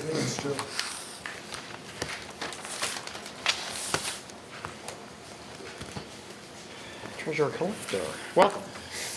Hi, Kathy Kay, Treasurer Collector. Pretty much level budget, we do what we do day in, day out. The biggest concern I have, of course, is the rising cost, postage in particular. We always have to mail out everything. And so it just seems to continually go up and up. The other big increase that's going to incur a lot more fees and costs are, there were changes made to the tax collection processes. So for the real estate taxes, to ensure that the town can collect on real estate taxes, we go through a process to put past due accounts into a tax title status. The state sets forth regulations on that procedure, and we've been doing that for many years. This year, in the legislative acts of 2024, there were changes made to that process, which will require a lot more notices, certified mail going out, notices before they're even advertised, notices placed on the property, so we will need to hire constables to post those notices. So a lot more mailings, a lot more cost just to put them into, to record a lien and put them in that tax title status to ensure that the town will collect the taxes on that. So that's the biggest unknown, what are going to be the costs on that, where they've just changed the legislation on that, the laws. The Massachusetts Collectors Treasurers Association is working to try and come back with alternate proposals to make things more feasible for the treasurer to do this process. In that also, though, the dues and membership fees have also gone up for the Collectors Treasurers Association. They've been constant for many years now, and now they've said, oops, we need to increase, so those fees have doubled. So aside from that, it's pretty much. So So your budget in general, is it going up? What percentage is it going up? It's not much. I'm sorry, I didn't bring it.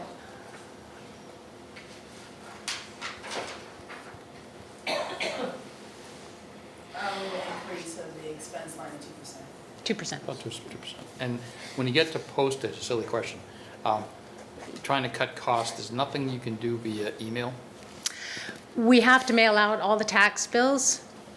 Physically, we physically have to mail out the tax bills. We do as much as we can via email, and we just have to. And all the AP checks, all the invoices that get paid, we have to mail out on a weekly basis. Paychecks for people who are temporary on call or who don't work regular hours, business hours, we mail out the paychecks. Any other questions? No, And that's a legal requirement, correct? For which one? For sending out things in the mail, the US mail. Yes, the tax bills have to be mailed out. I knew that, I just wanted Oh, that yes, to be thank you, clear. thank you, yes. Great. No other questions? Thank you so much. Okay, thank you. Thank you.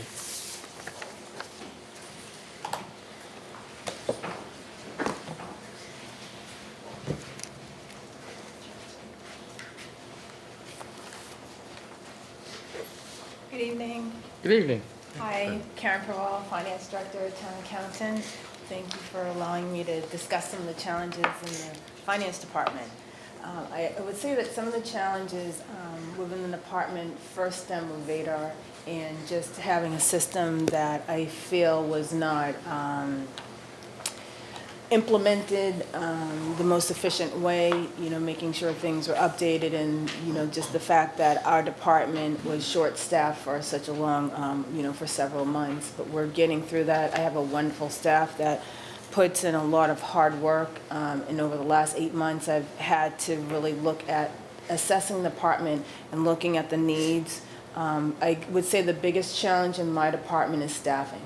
I don't have enough staff. I have 2 part-time staff. I have an assistant town accountant that works 28 hours a week, and I have a finance assistant that works 23 hours, and her hours are going to be cut due to personal reasons the first of the calendar year.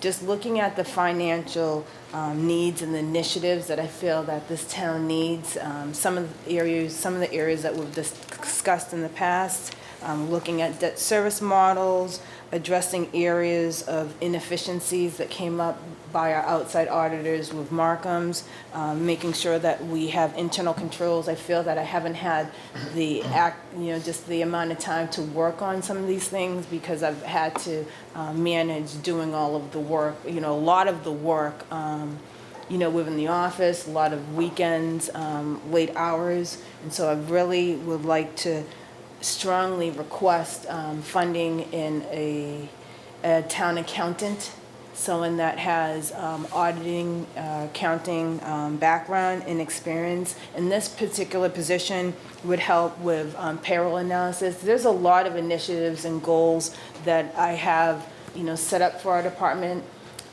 One is looking at automation. We do a lot of our financial transactions and monitoring it manually. A lot of it is just, different Excel forms that are downloaded from our financial system and just tracked, manually. So I feel like there's, a need for automation and having somebody that can, work with our treasurer office, work with the school department, work with updating our payroll system, looking at our benefits and managing that. I also feel that, there's a need for grant monitoring. With the town, we're receiving more grants, and to be able to have someone in the office that can oversee the management of the grant system. We have a lot of overseeing of monthly reconciliations and just different procedures. That's looking, tracking the monthly revenue, tracking different expenses, looking at our capital assets. There's a lot of, looking at depreciation, keeping track of different inventory within the town, and just making sure that we also are consistent with overseeing our boards and commissions. A lot of the boards and commissions, there's some of the boards that bring in a lot of revenue to the town. One is the earth removal committee, but having somebody within the office that can oversee the finances of that and then provide monthly reports in terms of what they're doing. So my request is looking for, I'm asking for additional $95,000 to my budget that would fund a town accountant position. And in terms of our expenses, it's level funded. I've been able to cut some of the expenses within our operating budget, just, for funds that we just don't need. So I try not to go over the budget. I've had to offer my staff overtime. Overtime's a great option, but if the staff work part-time, they're not always available to take on these new different responsibilities. Some of the areas within my department that I'd like to address, and you'll see as you look at my budget, I have reallocated some of the funding my operating towards professional development. I think that the staff need to attend classes that are provided by Department of Revenue and just different local financing companies, just in terms of updating knowledge regarding municipal finance. So just bringing the staff up to speed with new changes in law and understanding so that I can allow them and allocate more work for them to work on. So that's my request of the committee. Does anybody have any questions? Questions? I just have obviously you came in and you've done a great job since you've started. I realize it was might not something that you bargained for. The system, yes, it didn't get installed correctly. There was not a good conversion. I know you're spending a lot of your time trying to fix the errors of the past. But we're trying to get a handle on getting back to getting financial information, whether it be quarterly, monthly. When do you think you're going to have that ability to start producing, timely financial statements for, cost centers, things like that, just so we can see what's going on? So right now for the FY25 budget, that information can be produced at any given period of time. The FY24 budget is in the system. All of our capital projects are all within a capital fund. So I can run those reports. I guess what I'm saying is what works for you. I don't want to tell you, hey, I want it by the 10th of the month or whatever. What works for you from a standpoint of getting us capital information, expense information after month end? Is it a week, 2 weeks, 3 weeks, whatever works for you? Usually what would work for me is that usually each quarter, at the end of the quarter, on that day, I sent a note to the department heads and to the town administrator, so I can send it to the select board at the end of the quarter. If you want it at the end of the month, for the first day of the month following the end of the month, I can send a report to the select board. It's not a hard process. The systems are updated for FY25. What I'm working on right now that's taking a lot of time is reconciling the FY24 budget. And the reason for that is just that the software chart of accounts were not updated, and so you have money going into different funds. So it's taken a lot of time to troubleshoot, to figure out, where, why cash is down, or, why one fund's revenue doesn't match their fund balances. So it's just taken a lot of time to troubleshoot that. But in terms of the FY25 budget, I can get monthly reports at the end of the month to all the select board members. The capital projects, been meeting with the department, so we, just trying to close out FY24 and any project that is a carry forward, we're just trying to put those together. But I can provide that report to the committee pretty easily. It's just trying to wrap up the previous fiscal year and look at different initiatives. And, I've really put a lot of thought into, once the systems are updated, how much work is going to be required, or what do we really need? And as I was going through the assessment and I was looking at the monthly reports and I was looking at where the town is moving towards, I definitely feel that it can't be done with a limited staff. I really need somebody here full-time that's here every day. Great. Can I just ask a question? Sure. So for the one new FTE, right, is that a full-time person that you're looking for the town accountant? So when you say it's 95,000, are you talking about all in or just the salary cost? I was looking at the salary cost, and just to be able to bring somebody in, and it could be a range. I mean, as I look at other positions, so you are able to bring in talent and somebody that has experience. But that could, the range could change. I put. And I'm just thinking like all in, you know, you're gonna be a fringe benefits, OPEB, and, you know, there's a lot more cost to bringing someone in. And I'm not picking on this position, but I think the one thing that every year I seem to bring up that we never really look at is what is our position justification for our town? I've never seen like I'm not sure if anyone else has, but I've never seen an FTE analysis by our departments, and how do we say yes or no? You know, I'm not against this, I just think in total tonight, we've heard at least 3 different people come up and talk about needing more hours, but I don't know what our justification is every year for adding more hours, because there's more cost than just the salary.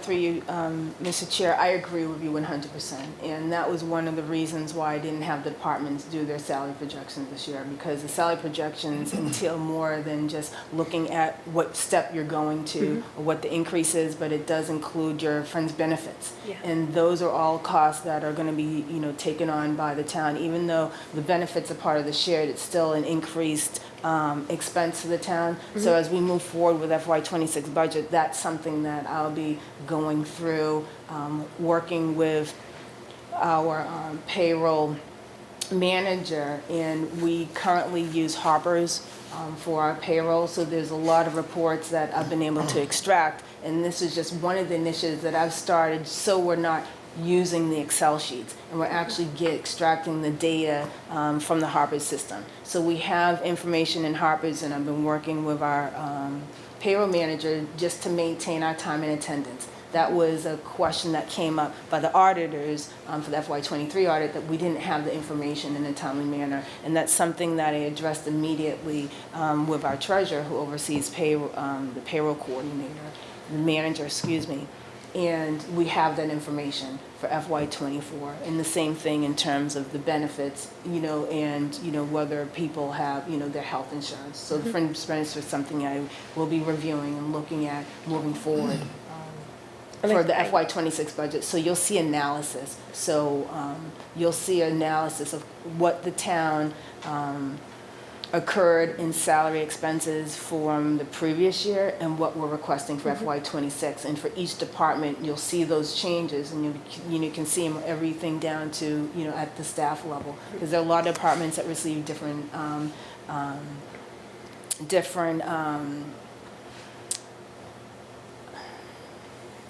incentives. Yeah.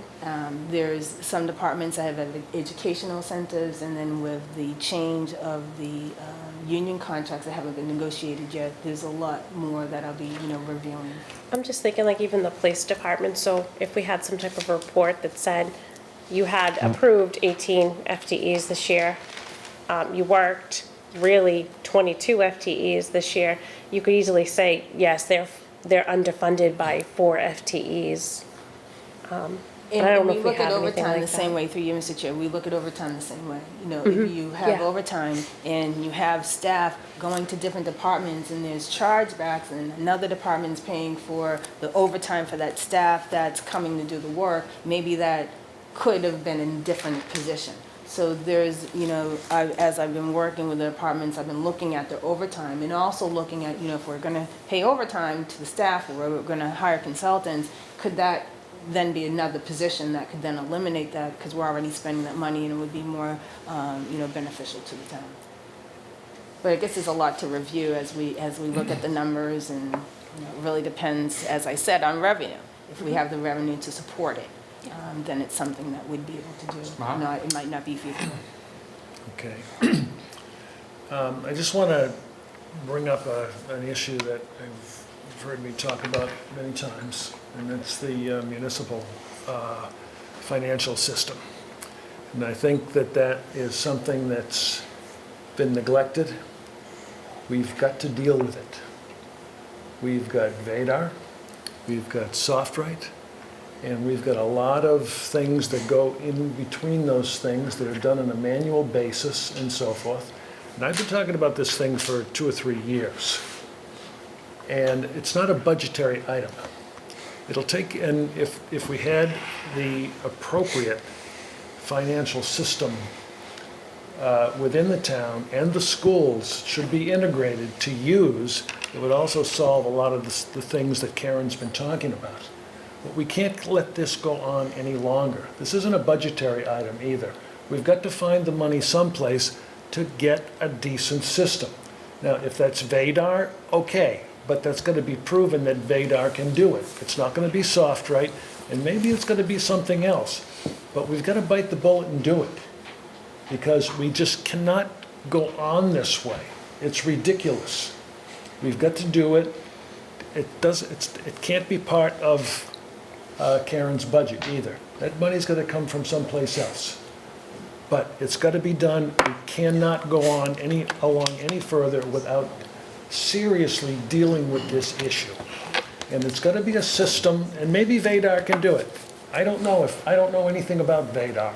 I don't use it. But it's also going to be what I call an integrated system. It's got to be something that both the town and the schools, back when I was in there, we had an integrated system. If we did something over in the school department, it reflected immediately into the entire system. Not one of these, we're going to do it in this system, and then we're going to do it, then we're going to bring it over here, and you're going to have to manually put it in, and so forth. We've got to get away from that. And we've been talking about this for years. We don't want to talk about it any longer. We want to get it done.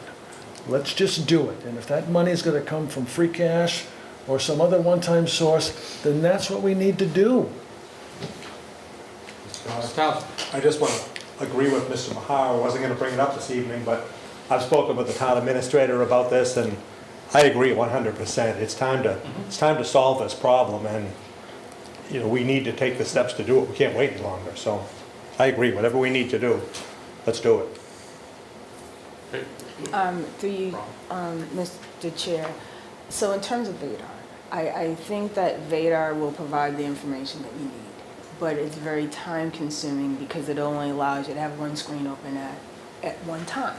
So if you're working on doing a particular journal entry and you have to look up a number, you have to close out, and some of these systems don't save the data. You have to then go into another screen, get the information, and then go back. And so I think in terms of efficiency, Vadar is something that really needs to be thought of, really be thought over to see if this is going to be the most efficient software in terms of the time that the staff are able to do something. So if it takes 2 hours for the staff to pay an invoice, I don't feel like the system is efficient if it's going to take that time period. I have meetings scheduled the next couple of weeks to work with the school department, to talk to Vadar, working with IT to really look at what financial system is going to be the most beneficial for the town.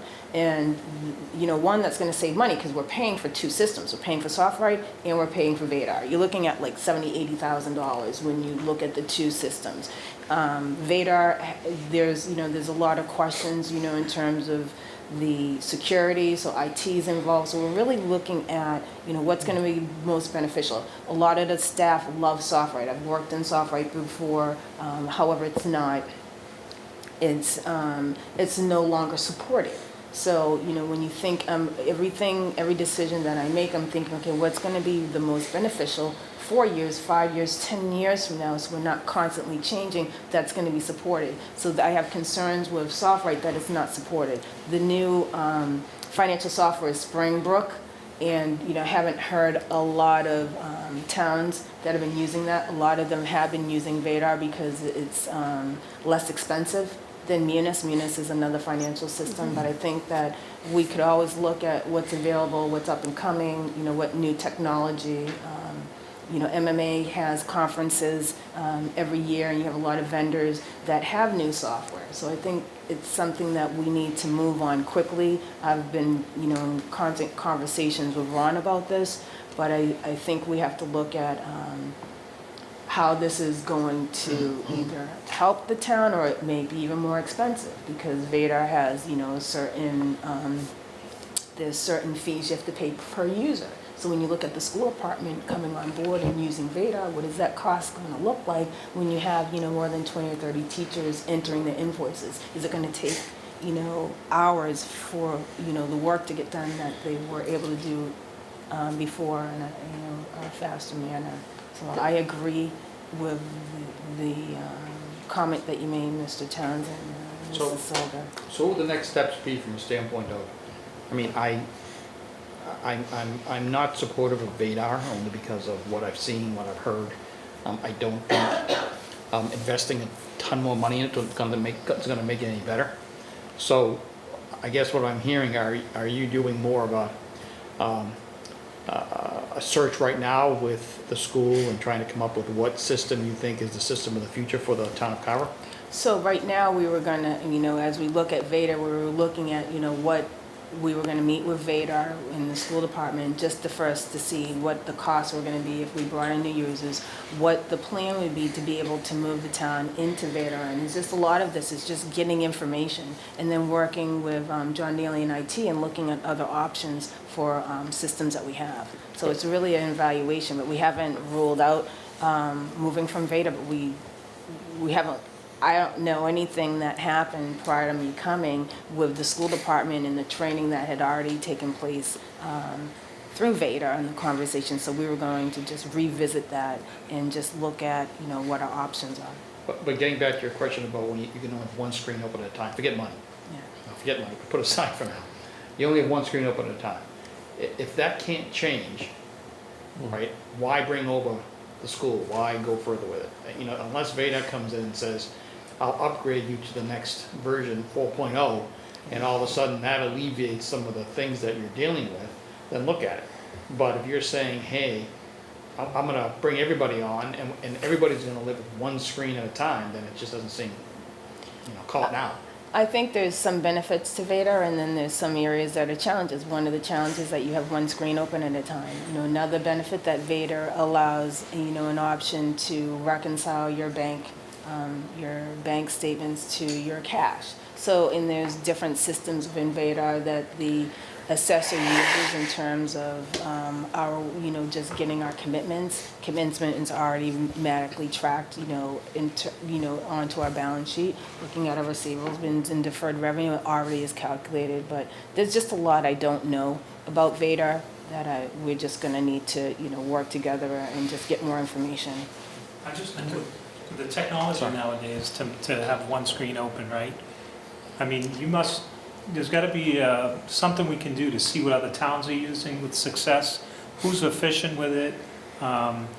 There's got to be some avenue, and maybe that trade show you were talking about that has all the vendors in there, maybe that could be a source of finding out the best software. It sounds like we have an antiquated system if we can only open one screen at a time and spending time to do that.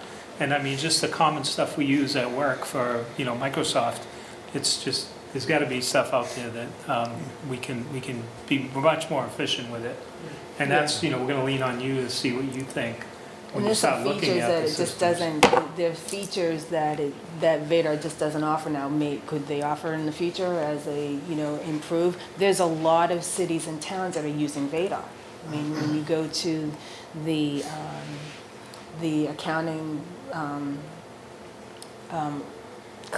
classes, they're there as a vendor doing presentations for the accounting association. Maybe So they're just not efficient across the board. Yeah, It just seems so- like, yeah, I'm gonna sell this Yeah. feature, let me take you back 10 years. That's what I'm saying. Maybe you could come up with an independent consultant out there someplace that could come in here and just for the sake of, let's stop wasting time, and then get a consultant, bring the consultant in here, have that person analyze what's going on here and what in their estimation could work. Maybe VADAR can work. Maybe there's a version 4.0 that gets us to the next level or whatever. It really doesn't make any difference what it is, but as long as we got to have something that works. And that's what we need to do that, and we can't waste any more time. So are we locked into VADAR for X amount of months? Are we under contract to them? We do have a contract, and it's for, I believe, 2 years. We have another 2 years that we're tied to being in VADAR. So we have 2 additional years? Yes, and that's part of the contract. And so just- those are, Just walk away if it's not gonna work. I do want you to know that We gotta, all options are on the table right now, including breaking that contract. And doing that agreement. I really, literally, if that's the best thing for the town of Carver, that's what we have to do. And gotta do it. It might be a hit that we have to take. I don't know. I like the idea of bringing in a consultant. You know, Mr. Townsend came into my office, we had a discussion about it. I think that's probably the right way to go. Somebody who's been through this process before, who can really say this isn't gonna work out for you. I will tell you, I did speak to one financial person who did say, at this point, you have to get VADAR to a point so you can transition out of VADAR, which I was very disappointed with. right, I can tell you right now, but we'll see where it goes. Again, I'm gonna tell you, I'm gonna say all options are on the table. We're gonna take I would look at our auditors right now and ask them, maybe they suggest something. well, that's a good They deal point with, too, yeah, they deal with Tony. all different towns. Maybe Maybe they the have auditor an could come insight. up with a consultant, maybe the auditor could be the consultant, Yeah. you know, who knows, you know? Really, We can hope. So Vadar actually uses a lady that works with Eric Kinshaw, who actually worked as a consultant for the town last year, managing and updating your financials and your balance sheets. And she actually works with a lot of cities and towns in setting up their chart of accounts as a consultant for Vadar. I've been in contact with her because there's a lot of things that we need to have set up on our side that would make, just the reporting a lot easier. I think that if Vadar had been set up properly from the very beginning, I don't think we would be having this conversation. well, maybe that's the way to go, but we gotta find out. Maybe we should get an independent consultant. Any other questions for the finance director? Thank you so much. Thank you. Thank you. Good, thanks, Karen.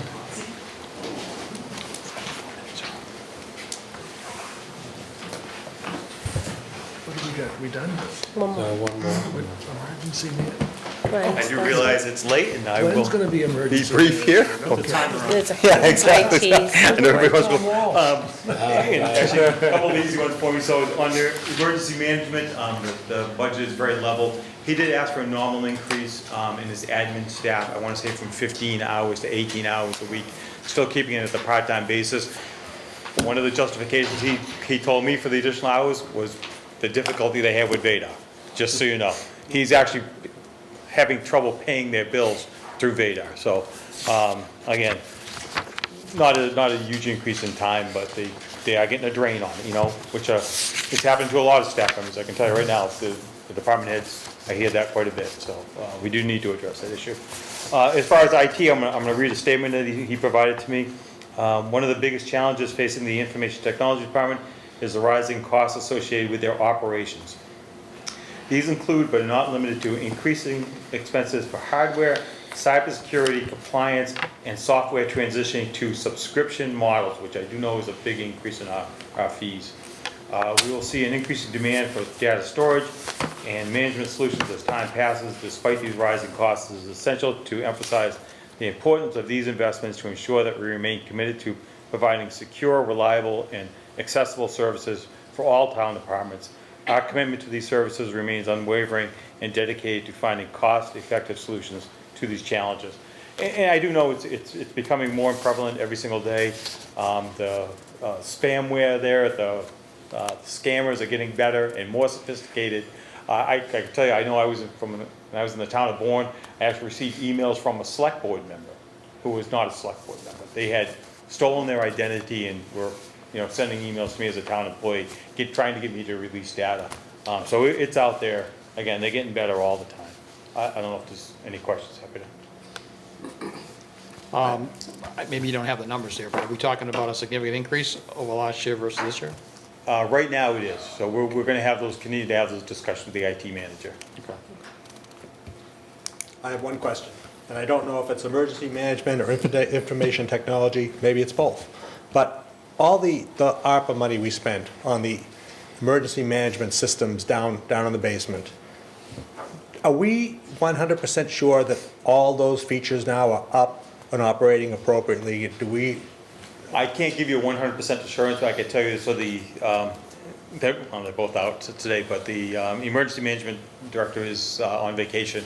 When he comes back, we're going to have a meeting downstairs and go over that information. Because I can't give you that answer. so Could you update us when you have that Yes, meeting? yes, I will. Thank you. To Mr. Townsend's point, and again, I guess the question is for all three, including the town administrator. Is your plan, or should we have a plan, I guess is my question, that we know the winter's coming, we know the chance of having an electrical outage is a possibility, well, that's that type of emergency. Are there drills planned to say, hey, you know, this just happened, everybody goes to the emergency service and they do a mock drill? Is that something that's? I will check with people are the talking about? emergency management director when he comes back. Mock drill, I So, think that is a good Were you idea. Mr. We are close. We used to do those all the time. Yeah. Yeah, usually it was nuclear power. I things, understand, though. I'm Yeah. just saying that he has the setup for it. I mean, that's the test, really. Is everything working the way it's supposed to? Right. And through you, I've asked him over the years, like even within the last few months, and that he says he participates in countywide tabletop drills. Yeah. Yeah, Yeah, I don't I'll know check on that. I don't know if they're all like weather related. I know right now, tech is a big thing because of CrowdStrike, but I don't know if he just does weather related or tech too. Does the town have SOPs on crisis, like? He does, and I know he's updating those in the process. Yeah, is it like Yes. accessible to everybody? Yes. I know in the past we did storms. When I was on the board way back, we always got together when there's big storms to. I'm sure if anything needs updating, Tom is on. Yeah, Tom is very thorough, John, that's for sure. Okay. So the last thing under the select board town administrator, we did just finish our budget meetings. Elaine, Karen and I sat in with each and every department head, went over their budgets, what I call the first step of budgeting. You know, we're just taking all their wants. Kind of you heard some of that tonight. Some of the things I think could help benefit to the town. One thing we had in Rochester, we had a grant writer. I was a consultant, so it wasn't a new position, but I felt it had a lot of benefit to the town. For a small amount of money, you can bring in a lot of funding to the town for outside funding. I think that's a good thing for us to have. We did start off, I would say, with level funded budgets, and we quickly transitioned over to level service. And I'll tell you right now, we are still chasing inflation, and that's really what you'll see. When we get into the budget season, you'll see it. There really aren't that many new programs coming forward. It's all nickel and diming on the budgets and providing, the same number of reams of paper, the same numbers of gallons of gasoline as they were buying last year. It's just that the prices have increased. That's all there is. That's what I see. The other thing I'd say, particularly to the board and to the finance committee, I think my role here is to do an overall assessment of the town. I think for my department, we're fine with the staffing we have. I think my role again is to take that overall assessment of the town, kind of come up with a number 1, 2, 3 priority. The way I see it right now, and we can do some more information on the full-time equivalency, but is that town accountant. I know Karen puts in a lot of nights, a lot of weekends. She's doing a lot of work on her own. It may not reflect it in the overtime that she's paying because she's a salaried employee, so we get those hours, but I think that's the biggest need I see right now in Carver. We're not getting the reports that I think we need to have, the financial reports. There's a lot of work, a lot of burden on Karen right now. I think we should be trying to alleviate some of that and give better services for us. With that said, I'd also say too, a little bit, I've already done some of this transitioning. It's the Earth Removal Committee. What they've had is they've had an administrative assistant who doesn't work in town hall. I think that committee is becoming more and more, under the microscope, and that they need to have a presence in town hall so that when people come to town hall, there is somebody that can answer that question. We're hopefully going to transition that to a staff member who works, a few hours and add some hours onto that, so that there'll be somebody there for that. And then with that, I know the police chief was here talking about, we went through that first step. We want to take a close look. I am a believer that if you do add a police officer, you can save in the overtime. With that said, Joe said it best. The most important thing I think we did tonight was go over the revenue. It all starts with the revenue. You have to be able to afford it to be able to do it. So I do think there's a cost savings there, good cost savings to the town. We just have to take a closer look and analysis of that. With that, Mr. Chairman? Any questions? I have one. The grant writer, I know that they're very hard to find. are you looking to staff a grant writer, consultant, per Consultant. diem? Consultant, yeah. I actually know a woman, she worked in Rochester, she was fantastic. I'll tell you exactly what I liked about her. She would write the grant for you. If we didn't get the grant, she would follow up with either the state, whatever department it was issuing that grant to find out why we didn't get it, so we could write a better grant in the future. The other thing she would do is she'd help with compliance, which is a big issue. The departments sometimes don't always have the time to be able to follow up. She'd always follow up and make sure that they got this, whatever department it was, they got the information back where they were giving us the grant. I think that helps you in the future too, to get the next grant. So I think that's a good thing for us. I got a question. You talked about the earth removal committee. If a resident has a question now, how do they get it answered? If this person be answering the question here, but if somebody walks in a town hall now and they want a question, an answer about something. They can come to our office and do a face-to-face, but there might have to be an email to either the chairman or the admin person if there's particular information they're looking for that somebody has to do some research, pull it out of a file. So just to make that process a little bit easier. I can tell you right now, they had a meeting today at 3 o'clock. I received an email that legal counsel said we should put into the record. That email had an attachment that was 612 pages. And that means that there has to be somebody there at a computer printing out 612 pages. And I want to say 2 hours before the meeting, fairly unrealistic for a person who doesn't work in town hall. You know what I mean? As it is, if you're working, you got to pay attention to that. You know what I mean? You have to be on your P's and Q's for that. So again, I witnessed that today. So that's quite a lot of information coming in the last minute. I have one more, I'm sorry. It's not that I don't support somebody from the earth, removal committee, but I just want to make sure we're fair, because we also have the recreation committee that for years was not a department of, town hall either. And then we did bring one person out of free cash as a staffed, but I just think you have to look at both of them when you look at the earth removal, because it's kind of the same, right, for recreation? I think the grant writer would do grants for all departments who needed it. Correct. Grant writer Yeah. work for all. Not the grant writer. The admin. The admin for The only thing I'd say for the earth committee. removal is they do have a revolving fund that pays that salary, so Okay. it isn't such a hit. But I agree with you. I agree with you. Yeah, I'm just saying, like, Try to be to fair find a home.